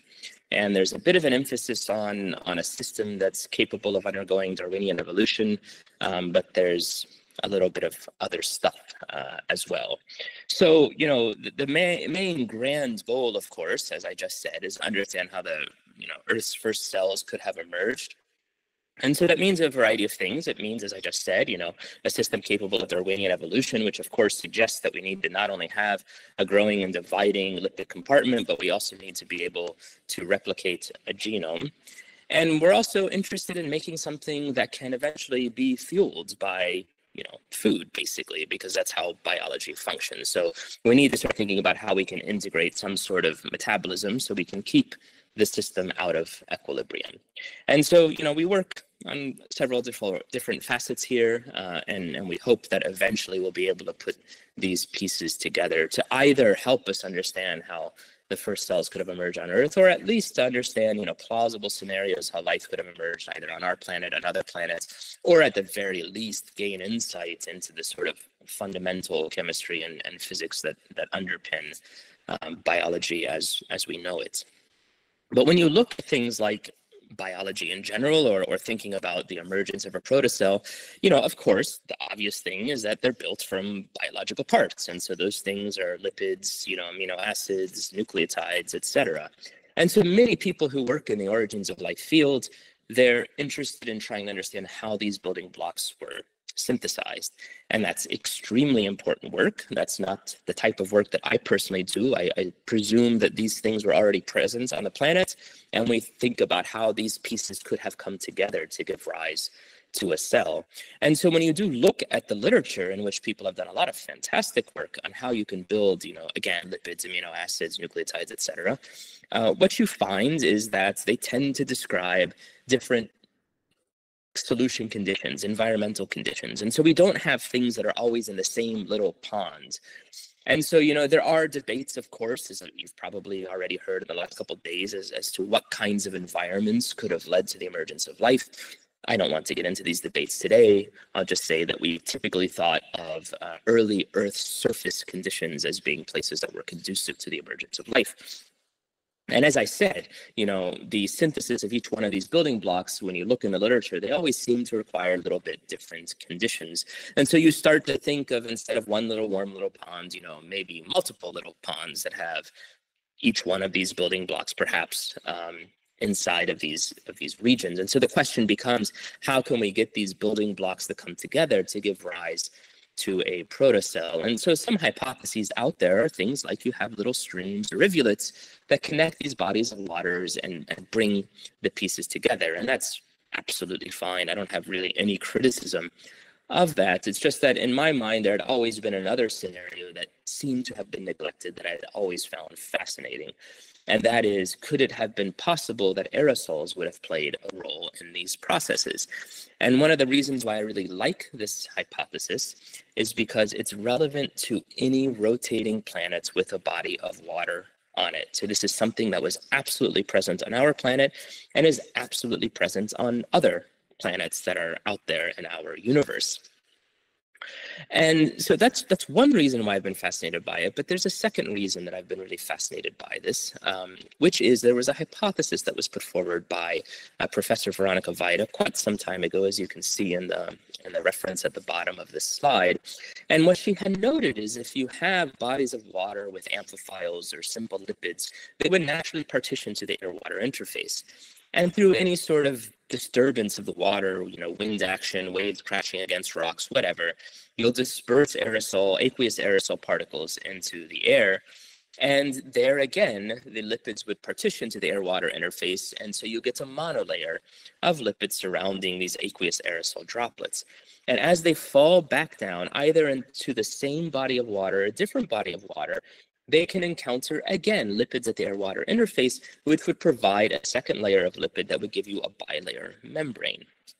And so what I really like about this is that aerosols can travel really long distances. So you can start to think of a way in which you can exchange material between different bodies of water that are, geographically separated, perhaps by quite long distances. And you can do it in a way in which those building blocks of life end up inside of a protocellular-like structure, because these particles can be of the dimensions that are similar to what you find for biology today. So I was really fascinated by this concept for quite some time.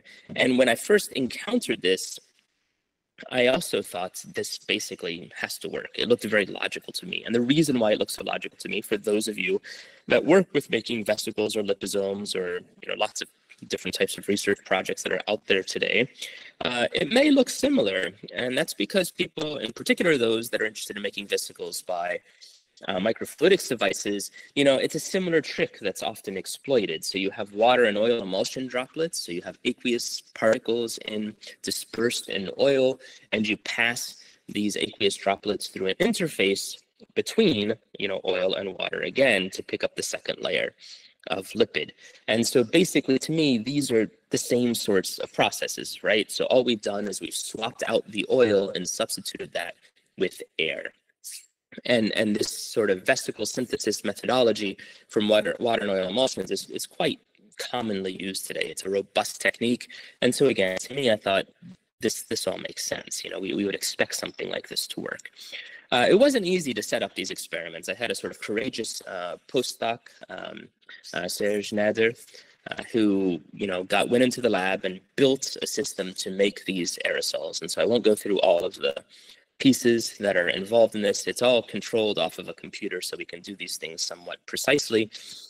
Here you can see one of the iterations of the devices that we've built, in which the aerosol particles are labeled with fluorophore. And if you look carefully, I think you can see that our aerosol particles are falling down this tube.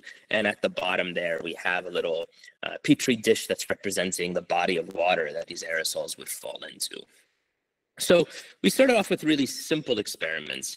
We want to see, can aerosols convert efficiently into vesicles? And we did this again by loading our aerosols with fluorophores and then quantifying how much of that fluorophore remains inside of any resulting vesicles and how much of the fluorophore is outside. We just do that by size exclusion chromatography, really quite simple, straightforward biochemical assays. And so to start off these studies, we started off using lipids that are presumed to be prebiotically plausible. And so these are short chain fatty acids and fatty alcohols. So these are the things, there's unfortunately not enough, in my opinion, research being done on prebiotic synthesis of lipids. You're starting to see that change a little bit now in the literature. But for most of us, we believe, because of the composition of carbonaceous meteorites that fall to our planet, that these types of lipids are prebiotically plausible. So to start off our experiments, we didn't start off with something prebiotically plausible. We cheated a little bit. We started off with a longer chain fatty acid that's also unsaturated. And we did that because we knew that these types of lipids form more stable vesicles. And so we just wanted something to work as a first step, since people hadn't done any experiments like this before. So we started with palmitoleic acid. And so we looked at we quantified how many of the aerosol particles that had palmitoleic acid within them converted into vesicles when they fell into a body of water that also had palmitoleic acid at the air-water interface. And you can see the transformation efficiency was not that high. It was less than 10%. Nevertheless, we were really quite excited by this data because, again, nobody had done experiments like this. We had no idea if this was going to work. And so, even if the efficiency wasn't high, we got something positive here. Then we tried myristoleic acid, 2 carbons shorter, again, not prebiotically plausible, just to see if, we can get this to work. And it was a little bit better, and it seemed to be a little bit better, more than the error of these measurements. So that was a bit puzzling, but, okay, didn't really know what to make of it. And then we went with the prebiotically plausible shorter chain fatty acids, such as decanoic acid. And here the efficiency and transformation increased drastically. And you can see a couple of things that are strange here. First of all, it's a lot better. So why would something that forms less stable vesicles do a better job of converting aerosols into vesicles? And the second thing you can notice is that we're screening here the concentration of lipid in the landing solution. And we didn't need to even have, we're screening, I said that wrong, I apologize. We're screening the concentration of lipid on the x-axis for the concentration in the aerosol. The concentration in the landing solution stays constant. And so you can see that even if we're just spraying water, you can see at this data point here, even if we're just spraying water without any decanoic acid, and we had decanoic acid in the landing solution, we were still forming vesicles. So this was very bizarre to us. We didn't really know what to make of it. The only thing we could really conclude is short chain fatty acids are good for converting aerosols into vesicles. Now, of course, you have to have lipid in the landing solution. If we have no lipid in the landing solution, no vesicles form whatsoever. So, from the previous experiments, of course, I'm not showing you every piece of data. We found, okay, so decanoic acid is ideal for the landing solution. We were using a mixture of fatty acid and fatty alcohol. Again, I'm not going through every little step of what we were doing, but we said, okay, this is the ideal composition in the landing solution. Let's just maintain that and see what happens if we change the lipid in the sprayed solution in the aerosols. And so with no lipid present, so we're just spraying water into decanoic acid decanol, you can see we get about a third conversion into vesicles. If we spray fatty acids that are not capable of forming vesicles, like heptanoic acid, basically nothing forms. If we spray decanoic acid and decanoic acid, about 40%, quite a bit of error, but about 40% converts. So that was the best composition I showed you before. And now if we take palmitoleic acid, so a long chain lipid, solely in the aerosol particle, whereas the landing solution is the short chain lipid, we got about 80% conversion. So basically, the vast majority of the aerosol particles are now converting into vesicles upon landing. So I don't consider that last bar in this bar graph to be something that's prebiotically plausible. This is just more for understanding, what are the features that are impacting what we're observing. But it's still quite surprising to me. And this is not just interesting to me in terms of origins of life. If you look at the composition of aerosols on our planet today, they have lots of long chain fatty acids, such as stearic acid, so an 18-carbon fatty acid, because of the degradation of biological material in our oceans. And so they partition to the air-water interface, just as I'm talking about, and they form aerosols, just like I'm talking about. So, there are things that are happening likely on our planet that people have largely, I guess, gone unnoticed. There are probably these sorts of vesicles that are forming all the time, both in our contemporary planet as well as in the past. Now, we really do form vesicles. The stress chromatography, we did transmission electron microscopy as well. You can see that you don't see vesicles if we're not spraying, and you do when we're spraying our aerosols. So, we really do see vesicles. So what's happening here? How can we make sense of this data? So there's work from Misha Bahn at the Max Planck Institute in Germany that I think is instructive. So he was looking at the polymerization of aniline and aniline derivatives. And one thing that people are able to do is they're able to polymerize these into really highly ordered, almost liquid crystalline-like arrays if they have surfactants at the air-water interface that pack really tightly, that pack in a very ordered arrangement. And so that order at the air-water interface with these surfactants can form a really nice template through interactions with the aniline that then give you very nice, again, highly ordered polymers. And if they use surfactants that do not pack well at the air-water interface, you have a more heterogeneous, disordered interface, which then results in more heterogeneous, disordered synthesis of polymers. And so I think perhaps what we're seeing is something similar to what Misha Bond's group had seen. In other words, if you have long-chain lipids that are able to pack against each other really quite tightly, you're forming a quite impenetrable hydrophobic barrier for any incoming water droplets like an aerosol. So, I mean, I know these are stupid analogies, but I guess I think of this as like, throwing an egg onto concrete, right? It's too much of an impenetrable barrier, it's going to shatter. But if you have shorter chain lipids that are more heterogeneous and disordered, it's going to give a softer landing to any sorts of aerosol particles that are falling. Not only is that a more easy to penetrate hydrophobic barrier, these lipids also are much more dynamic. They flip and escape from their position much more easily, and clearly there's lots of shape changes, positional changes that have to occur in order to transform an aerosol into a vesicle, and shorter chain lipids would be able to do that better when they are at the interface of the landing solution in the air. But the requirements are a little bit different for the aerosol particle itself. If we go back to the egg analogy, if you want an egg to survive when you're dropping it onto the floor, if you can build a cage around that, you're going to protect it better. And I think that's what the long chain lipids are providing to the aerosol particles. There you have a much more tightly packed, strong, protective layer for the aqueous aerosol that makes it easier to traverse this sort of interface that's occurring at the air-water interface.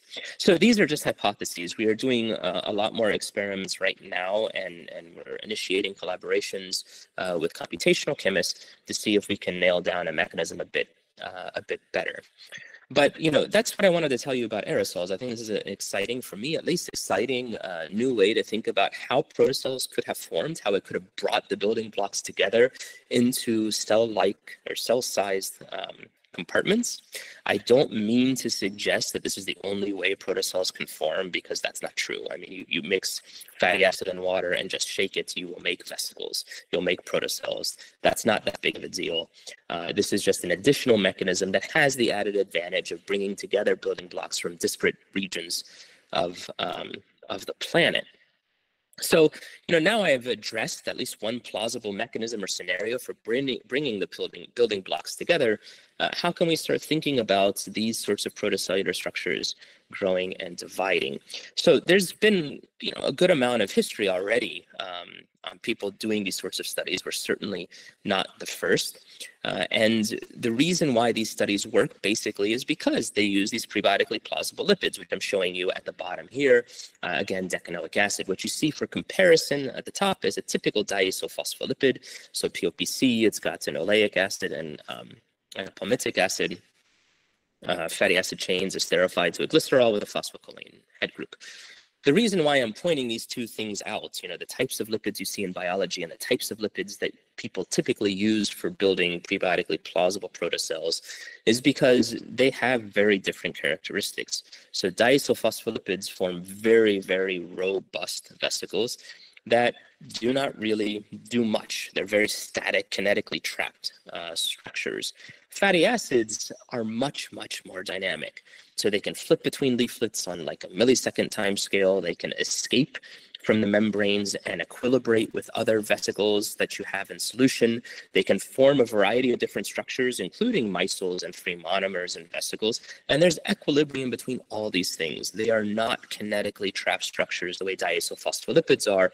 You tend to have the system sort of run towards thermodynamic equilibrium whenever you perturb the starting conditions. And so this has been exploited quite a bit. So this is work from Ting Zhu, and he was a PhD student in the Shostak lab a long time ago in 2009.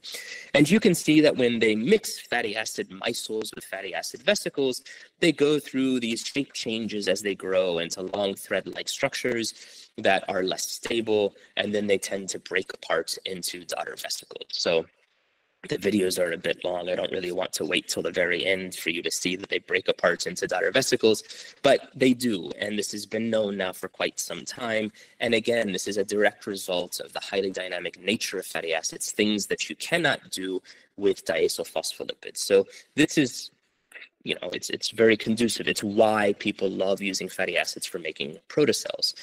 But despite this love that we all have for fatty acids and making protocells, there's some really big challenges. One of them, they are not stable to the presence of magnesium. It is really difficult to imagine biochemistry, metabolism, anything in biology, without magnesium. We have high concentrations of magnesium in the environment. We have high concentrations of magnesium in our cells. If you think about the folding of nucleic acids, you think of magnesium being necessary for proper folding. If you think about catalytic activity, DNA polymerase, RNA polymerase, so many kinases, so many enzymes, especially things that have to deal with nucleotides, there's always magnesium present. So how can we reconcile this instability of fatty acid vesicles to the presence of magnesium that's prevalent everywhere and is required for life as we know it? And, people have tried to get around this by suggesting there could have been prebiotically plausible chelates. And one example is citrates, small carboxylate-rich molecules that can bind magnesium and protect the vesicles.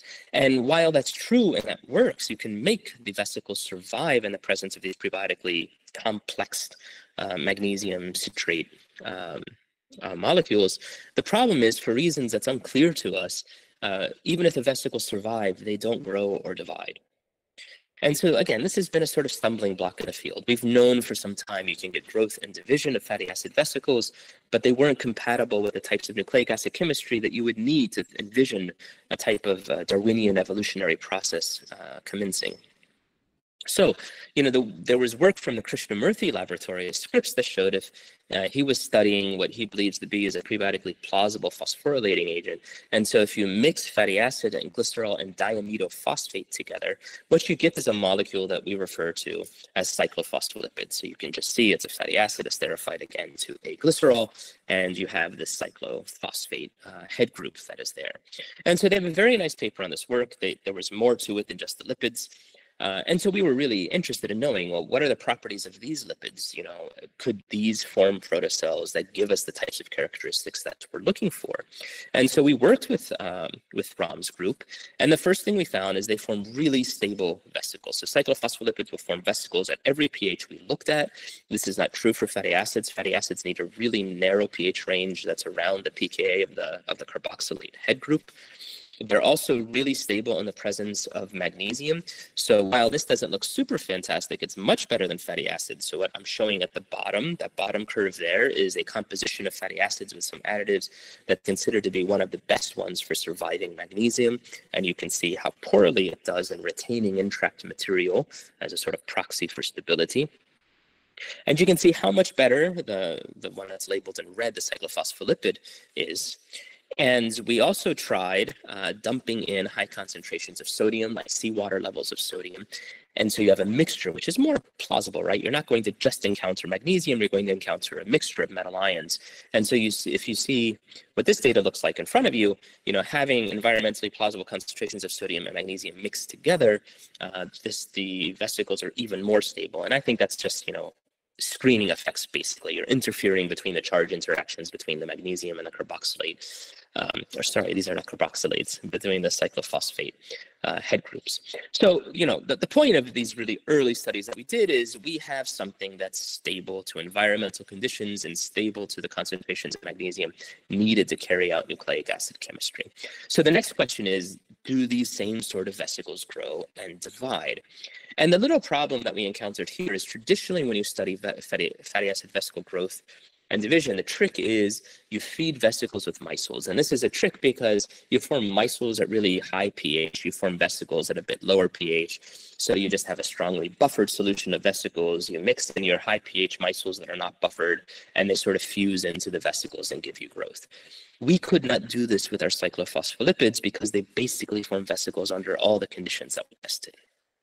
So what we tried to do is see, and this was done, by the way, by a PhD student, a talented PhD student I had, Duhan Toperlak. I mentioned him because he's Turkish. And then a lot of the data that I'll show you today is from him. So here he mixed vesicles with vesicles. So he wanted to see, can we get vesicles to grow by feeding vesicles with more vesicles? And that is exactly what he did, and showed that that is possible. So if you mix vesicles of the same composition, of course you don't get growth. You didn't perturb the system. That's just, you're already at thermodynamic equilibrium. But if you give an excess of your feeding vesicles of a different composition, you push the system out of equilibrium, and you can start to see growth processes occurring. And so here we're working with mixtures. I tried to highlight in red the one that is the higher, that's in higher concentration in each one of the vesicles, because these things can get really kind of confusing. So you can see we're feeding fatty acid-rich vesicles and the cyclophospholipid-rich vesicles here. We use a simple FRET assay, so we just had a FRET pair in the membrane that gets pushed apart as lipids enter, as the vesicles grow. And we see we can get cyclophospholipid vesicles to grow. We also see shape changes that occur during growth. We could see this by fluorescence microscopy. And we could even observe this, in real time. So it's a little bit slow, but you can see that slowly during the growth process, we are getting sort of buds to form on our vesicles. Now, they don't pop off. So usually what we get are the formation of these buds, and they stay attached to the parent vesicle. But nevertheless, this was very exciting for us because, again, this is being done in the presence of magnesium. So we're working at conditions that this was not possible with pure fatty acid vesicles before. Now, we can see division at times as well if there are some shear forces present. And for how we did these experiments, this was more or less just luck. As you're putting on your cover slips on your slides, if you get sort of a current of liquid that's going through your slide, that current can be strong enough to pull apart your budding vesicles. And so we were lucky enough to be able to capture that as well. So you can see that our vesicles are dividing. So, we got cyclophospholipid vesicles to grow when fed with vesicles that had a good amount of fatty acid in them. Can we do the opposite? And so, yes, we can. So if we had fatty acid-rich vesicles in a binary mixture, and we feed it with cyclophospholipid-rich vesicles, we can also get growth, as we see by FRET, and also as we also saw by microscopy. Clearly, the details of the mechanisms are different, because just by eye, you can see that they go through different morphological changes. They seem to shoot off a long thread-like structure that collapses back on itself and then subsequently breaks apart into daughter vesicles. I'm sure this has a lot to do with, exactly the composition that you start with and the composition that you end with. And there are details of the lipid dynamics, of course, that we still need to work out. But the point is, we do get growth and division. And these are not one-off events. We can quantify how many vesicles we have before growth and division and how many afterwards, and we robustly see the generation of daughter vesicles, let's say, from the parental vesicle. But the question is why? Why does this work? And again, we don't know the details. This takes a lot more work to really understand the details. But clearly it has something to do with dynamics, right? I mean, things are changing. We're perturbing the system away from equilibrium. It has to do with lipid dynamics. This is why diisophospholipids are not able to do these things, as I said in the introduction. They're kinetically trapped structures. So, what Duhan did then was measure these dynamics. And so what he looked at here were the escape kinetics of lipids popping out of the membrane, and cyclophospholipids pop out of the membrane at much faster rates than fatty acids. And that's not surprising. You have a more hydrophilic head group. It's more easy for it to partition into the water. Essentially, the energetic barrier is lower for that to pop out into water. And then you can measure the flip-flop rate of these lipids through the dissipation of an imposed pH gradient. And you can see from this data here that what we saw is that the cyclophospholipids flip more slowly than fatty acids do. And so what that basically means is if you're mixing cyclophospholipid vesicles with fatty acid vesicles, what's initially going to happen is you're going to have an influx of the cyclophospholipid faster as the system is running towards equilibrium, faster than the fatty acids are going to be able to pop out into the cyclophospholipid vesicles. And the cyclophospholipids are going to get trapped transiently in the outer leaflet because they flip more slowly. And so essentially what you're creating are these transient imbalances between surface area and volume that are not amenable to the formation of a sphere. And so they go into these more thread-like structures that are, again, less stable. And so if you have some shear forces, they will break apart. I should emphasize, if you wait long enough, the composition of all the vesicles in solution are going to be the same. This is running towards equilibrium. It is these transient imbalances that are occurring because of these differences in lipid kinetics that give rise to these shape changes and then division. And we achieve these differences in kinetics based upon differences in head groups. So we had fatty acids that just have a carboxylate, and we had the cyclophospholipids, which have this glycerocyclophosphate as a head group. And so this is why you have different escape kinetics, different flipping kinetics, again, because of the chemical properties of these head groups. But if the hypothesis that I'm telling you is correct, and it's the differences in dynamics that allow for growth and division, then we should be able to achieve the same thing by maintaining the same head group and changing the length of the hydrophobic chain, because longer fatty acids are going to escape more slowly. Again, they have a greater hydrophobic surface area, so that doesn't want to be in aqueous solution, a greater energetic barrier for jumping out of the membrane, and they're also slower in flipping. You have stronger van der Waals interactions within the membrane itself. And so we gave that a shot, and we mixed short chain fatty acid vesicles with long chain fatty acid vesicles. And again, if the hypothesis is correct, they should grow and divide as well. And this is something that people had not seen before, right? They were always mixing micelles with vesicles, not vesicles with vesicles. And that does actually work. Again, you can see there must be details of the mechanism that are different. This doesn't look exactly the same as what I was showing you before. But we are, I sort of like to call this birthing, basically. We're popping out daughter vesicles at a quite rapid rate from the sort of central parental vesicle. So this works. You have, enough of a disparity in the dynamics of the lipids that you're mixing, and you get growth and division. It's not so difficult to imagine scenarios where this would occur on the prebiotic Earth. So our goal was to build something not only that can grow and divide, but that was also compatible with nucleic acid chemistry. So we just wanted to make sure, do our cyclophospholipid vesicles lose nucleic acids during growth and division? They do not. And so then we worked with the laboratory of Jack Shostak, who's an expert in the non-enzymatic replication of nucleic acids. So I'm not going through the chemistry that he uses here, but basically he attaches a phosphorimidazolide. So it's basically a imidazole leaving group instead of a pyrophosphate leaving group off of a nucleotide triphosphate. And so with these activated nucleotides, we demonstrated that our membranes are permeable enough to uptake these activated nucleotides, and with the primer template inside, it can copy the template strand. So we're not copying a genome here. I'm absolutely not trying to oversell this. But what we're showing is that we've built a system, again, that can grow and divide, and that's compatible with nucleic acid chemistry. And so we can copy stretches of RNA. And so this is something that we're working on now quite actively. We want to be able to show that we can build a system capable of Darwinian evolution.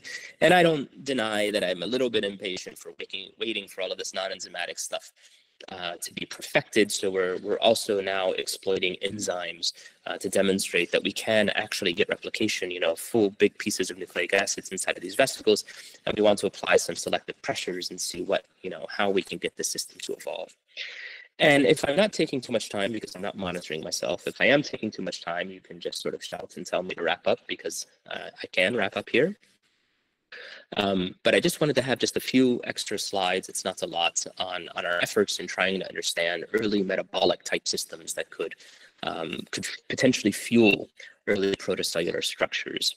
And so, when people talk about protometabolism to fuel early life, they're often drawn to the citric acid cycle for a variety of reasons. Some people think it runs in the forward direction or in reverse. regardless of what your favorite theory is, when you look at some of these metabolic cycles, what you'll find is they're reliant on the presence of iron-sulfur peptides or iron-sulfur proteins, and the iron-sulfur cluster itself frequently functions as a Lewis acid that catalyzes several of the steps that are necessary in metabolism. And people have long hypothesized on the importance of iron-sulfur clusters in early metabolism because of their ability to form so easily. So these are some examples. You can have mononuclear centers, 2 iron 2 sulfur, 4 iron 4 sulfur clusters.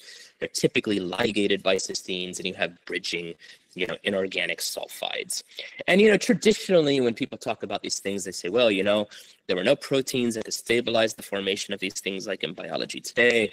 So, you have iron sulfide minerals. People talk about gregite, for example, that geometrically has iron and sulfide within the rock that looks similar to what you'd find in a protein. So there's lots of theories about sort of mineral-based metabolism. And, again, I'm actually very happy to see research push in all directions and we see where stuff goes. For me, I've always found that a bit less satisfying because it's more difficult for me to imagine transition from sort of a rock-based metabolism, let's say, to protein-mediated or RNA-mediated metabolism. So I was always kind of looking for a more direct link between protometabolism and something in extents biology.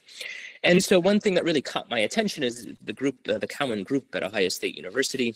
What they demonstrated when trying to understand how iron-sulfur clusters that are synthesized in the mitochondrion in biology, which is where iron-sulfur clusters are made, how do they get exported outside of the mitochondrion? How do they cross the membrane? And so the hypothesis from that lab is that glutathione, a very commonly found in biology tripeptide, each one of these glutathiones contributes 1 cysteine, so you get 4 glutathiones that stabilize the formation of a 2 iron 2 sulfur cluster, and that gets carried across the membrane. And so we repeated that work because we thought tripeptide, that's something that's prebiotically plausible. And we found, yes, you can make really nice iron sulfur clusters. You can see that a UV visible spectrum looks very similar to what you have in human ferredoxin. And we did a lot of work on this. It's kind of old. I don't want to go through it all. Claudio Bonfio did a lot of this work, as well as Simone Scintilla. And, we tested over 40 different peptides. It's really quite robust. If as long as you have cysteines, basically, and a peptide, or even an individual amino acid, in the presence of iron and sulfide, you can form iron-sulfur clusters, which, again, to me is more satisfying. You can see more easily how you can go from peptide complex clusters to a modern-day protein enzyme. And one of the things we also found was that UV light facilitated this process. So if you start with thiols and iron, the interesting thing is that UV light will photooxidize the ferrous to ferric ions, and you need to have oxidized iron to stabilize the formation of these polynuclear clusters. And also UV light photolyzes, so there are photolysis reactions that occur on organic thiols like cysteines. And those photolysis reactions sort of cleave the sulfur off of a cysteine, generating an alanine, and that can then function as your inorganic sulfides. So I thought it was really nice. You mix cysteine containing peptides and iron 2 plus and UV light, you shine light and you spontaneously start forming clusters. But a criticism you could make of this is, well, if you have UV light, you're just going to sort of fry all of your cysteines, right? You're going to convert all of your cysteines to alanines, and then you're not going to have any peptides left that can bind an iron-sulfur cluster because you've lost your cysteines. And so, we're writing up this work now. It's been collaborations with multiple laboratories because we did some sort of pump probe experiments and quantum mechanical calculations. So it's a bit complex story. But sort of a very, very short summary in 2 slides is that if you have thiophilic metal ions present, such as iron, but here I used simpler things because we didn't want to worry about oxidation, photooxidation, the binding of thiophilic metal ions protects the cysteine from UV light. And so while the half-life here doesn't look so impressive, we are blasting our samples with tons of photons. If you convert, I actually don't remember the value right now, but if you convert these half-lives that we've calculated to the actual flux of photons in the prebiotic earth and you take in day-night cycles, the half-lives are like a year, something like that, in the presence of thiophilic metal ions. And so why do we find this so fascinating? Not only does this preserve the cysteines that are necessary to form iron sulfur clusters, but if you have a mixture of peptides, some peptides don't bind metals well, and others do bind metals well, guess which ones survive UV light? Those that bind metals well.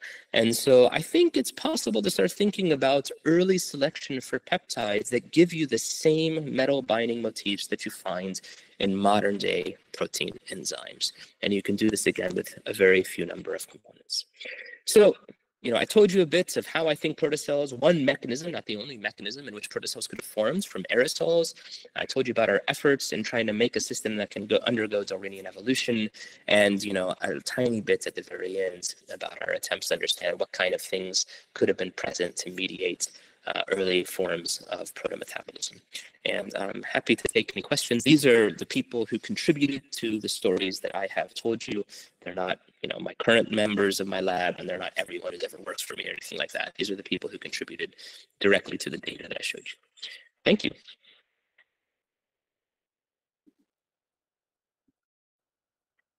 Thanks for your presentation, and we have 2 questions to you. The first one, I came across a few studies using the DNTP to transfer genetic material to design protocells. What could be the source of these DNTPs? DNTPs? Yes.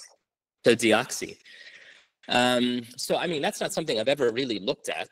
I know that the work, there are people who do prebiotic synthesis of nucleotides, such as the Sutherland or Powner groups in the UK. And if my memory is correct, they have shown things to form deoxynucleotides, but that's not my expertise. So I have to say I would not really want to guess too much on that. I do have a bias in the sense that I think we spend too much time using pure mixtures, or always assuming that we only had NTPs and not DNTPs. And I think that's a bit naive.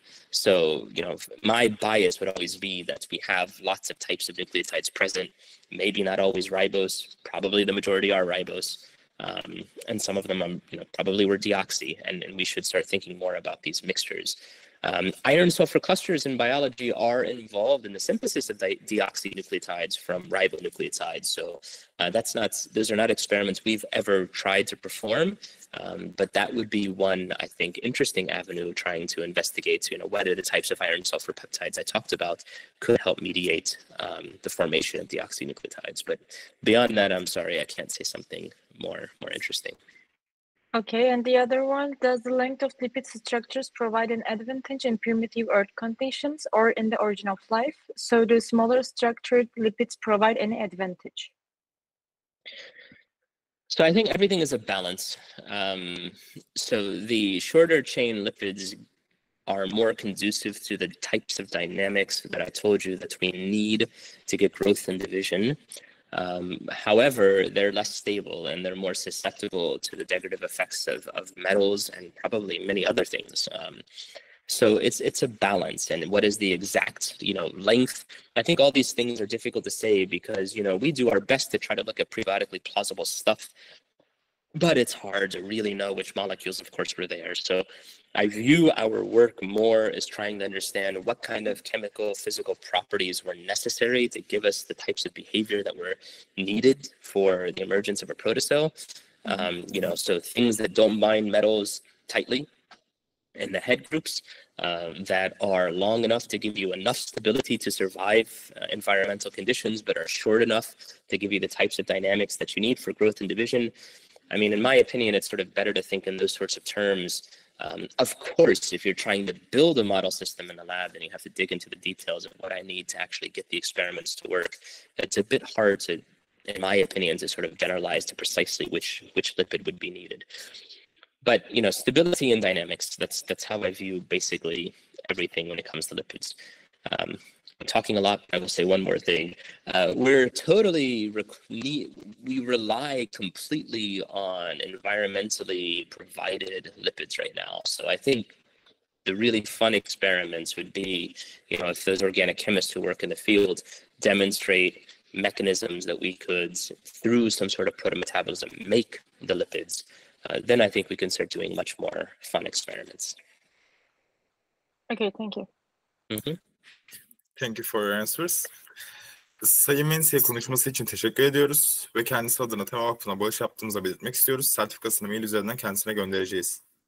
Our sincere thanks to Mr. Mensi for his presentation. We are pleased to announce a donation to the Tema Foundation on his behalf. His certificate will be dispatched via email. Thank you for having me. I really appreciate it. You're welcome. My pleasure.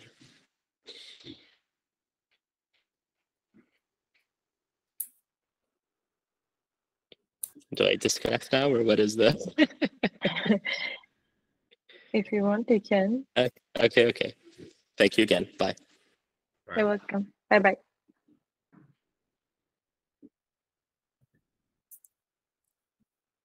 Çıktık mı?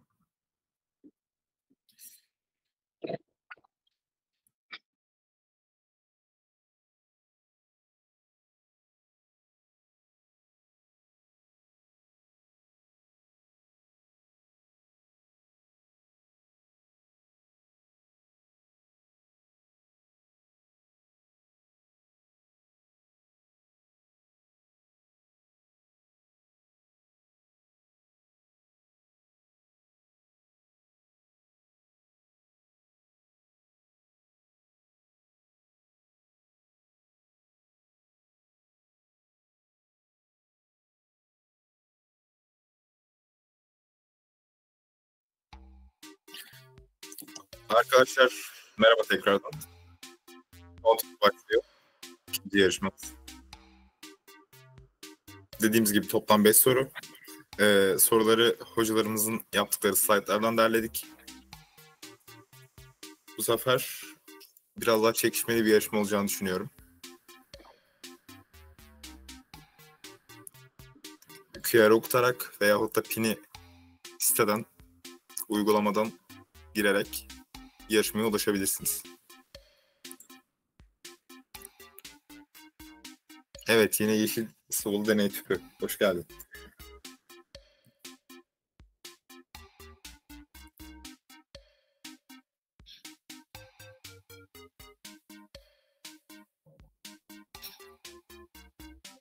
Evet, tekrardan dün sıkı bir yarışma gösterdi bize.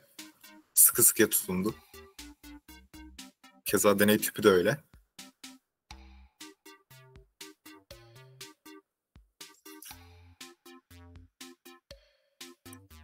HK dün var mıydı hatırlamıyorum. Yeni bir yarışmacı olabilir. Protosel katıldı. Çok iddialı. Çok iddialı. Saç stiliyle de farkını gösterdi.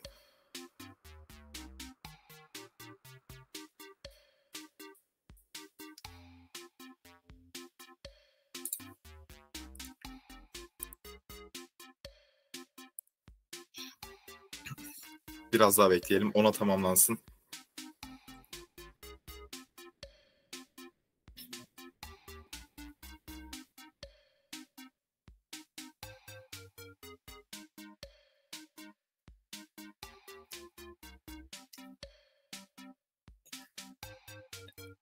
Evet, bir kaybımız oldu ama bir kişi geldi. Yine 5 kişi kaldık.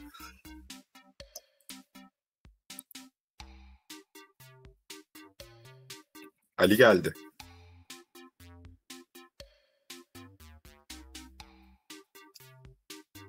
İlk kez bir gerçek isim görüyorum.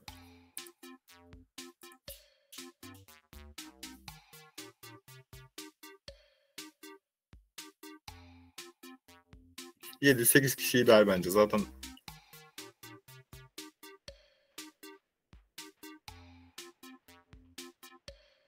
yedi olduk.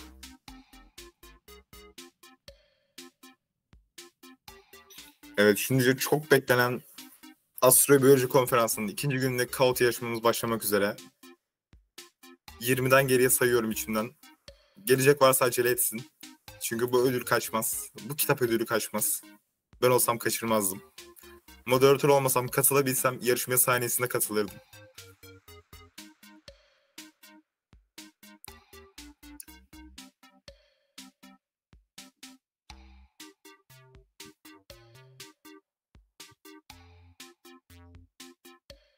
Az önce 8'dik. Ben 8. kişiyi beklerim. Bugünkü sorularınız zor mu? Bugünkü sorularımız daha basit. Hatta ben fulleyen çıkacağına inanıyorum. Özellikle Deney tüpünden mi ümitlisin? yok, deney tüpünden ümitli değilim maalesef. Hmm. Evet, 8 olduk ve başlatıyorum. Hepinize başarılar diliyorum. Hepinize bol şans diliyorum.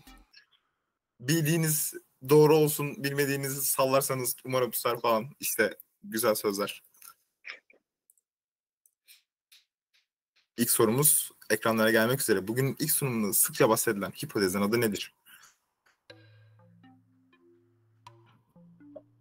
Evet.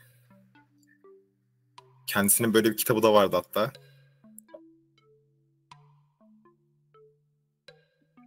Direkt göstermişti de sanki. Evet. Sayın Schulze. Değerli bir kişilik bilim dünyası açısından.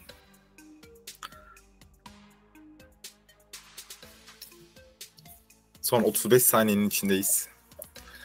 Cevaplarınızı merakla bekliyorum. Bakalım kimler doğru yapmış. Bu sefer şıklar daha açık. Geçen gibi akıl karıştıracak pek bir şey yok sanki. 3 kişi bu soruyu Kozmik Zoo hipotezi diyerek doğru bilmiş.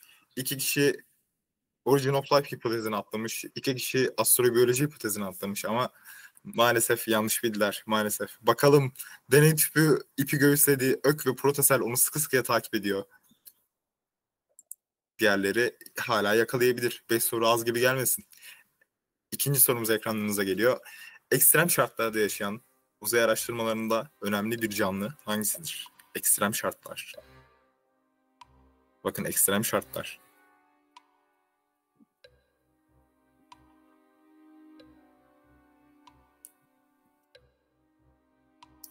Yanlış hatırlamıyorsam bu da yine sanki ilk konuşmacımızın bahsettiği. Evet, zaten hani dinlememiş olsalardı, kaçırsalardı bence şıklardan gayet de gidilebilir. Şöyle baktığımız zaman. Evet, son 25 saniye. Fotoğrafları gözünüzün önüne getirin arkadaşlar. Bakalım, gerilimli müzik başladı. Son 15 saniye. Bakalım deney tüpü birinciliğini koruyabilecek mi? Arkasından sıkı sıkıya takip eden 2 kişi var onun. Evet ve sonuçlar. 5 kişi tardigrada diyerek doğru yanıtladı. Gerçekten büyük bir çoğunluk. Alk ve terliksiz hayvan yanıtları gelmiş. Alk ile uzayın bir bağlantısı bilemedim. Ben kuramadım ilişki.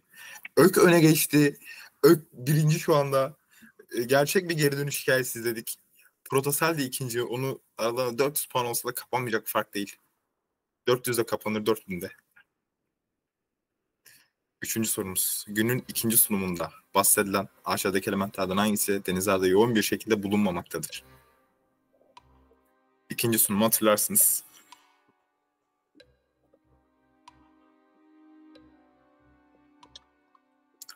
Bu da bayağı bahsedilen bir konuydu. Üzerinde durulan bir konuydu ikinci sunumda.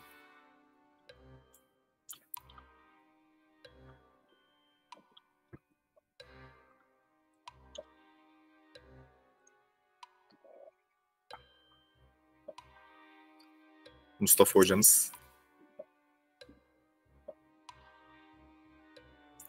çalışmalarını sürdürüyor bu alanda.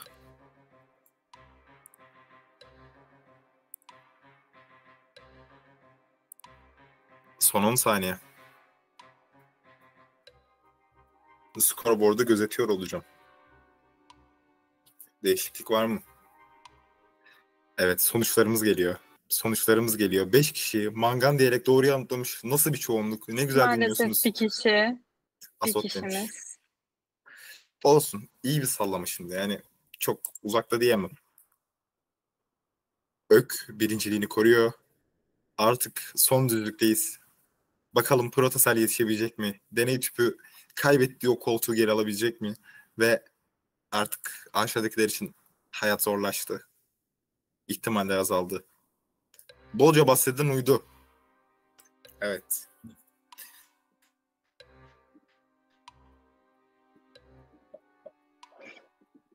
Bakalım buna kimler doğru cevap verecek?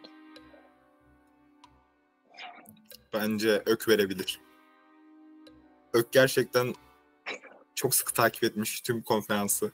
Notlarını almış. Önemsediği her halinden belli. İleride belki bir 20 yıl sonra, 25 yıl sonra biz göçmüş gitmişken Diyogen Astrobiyoloji proje takımını devralan gençler onu konferansa çağırır. Ökü mü? Europa diyerek 6 kişi niye Europa demişler hiçbir fikrim yok. Enceladus'tu doğru cevap. 2 kişi bakalım ök mü o? Hayır ök değil. Aa, ök de doğru bilmiş. Bravo ök. Ama ikincilik koltuğu kapıldı. Artık ökün bu soruya yanlış cevap verme lüksü yok. Yoksa o da koltuğu kaptıracak. Son Koltuk sorumuz çok değişiyor. arkadaşlar bu arada. Bugünkü 3. sunumda bahsedilen yaşamın kökeni için tartışılan element hangisidir? 3. sunumda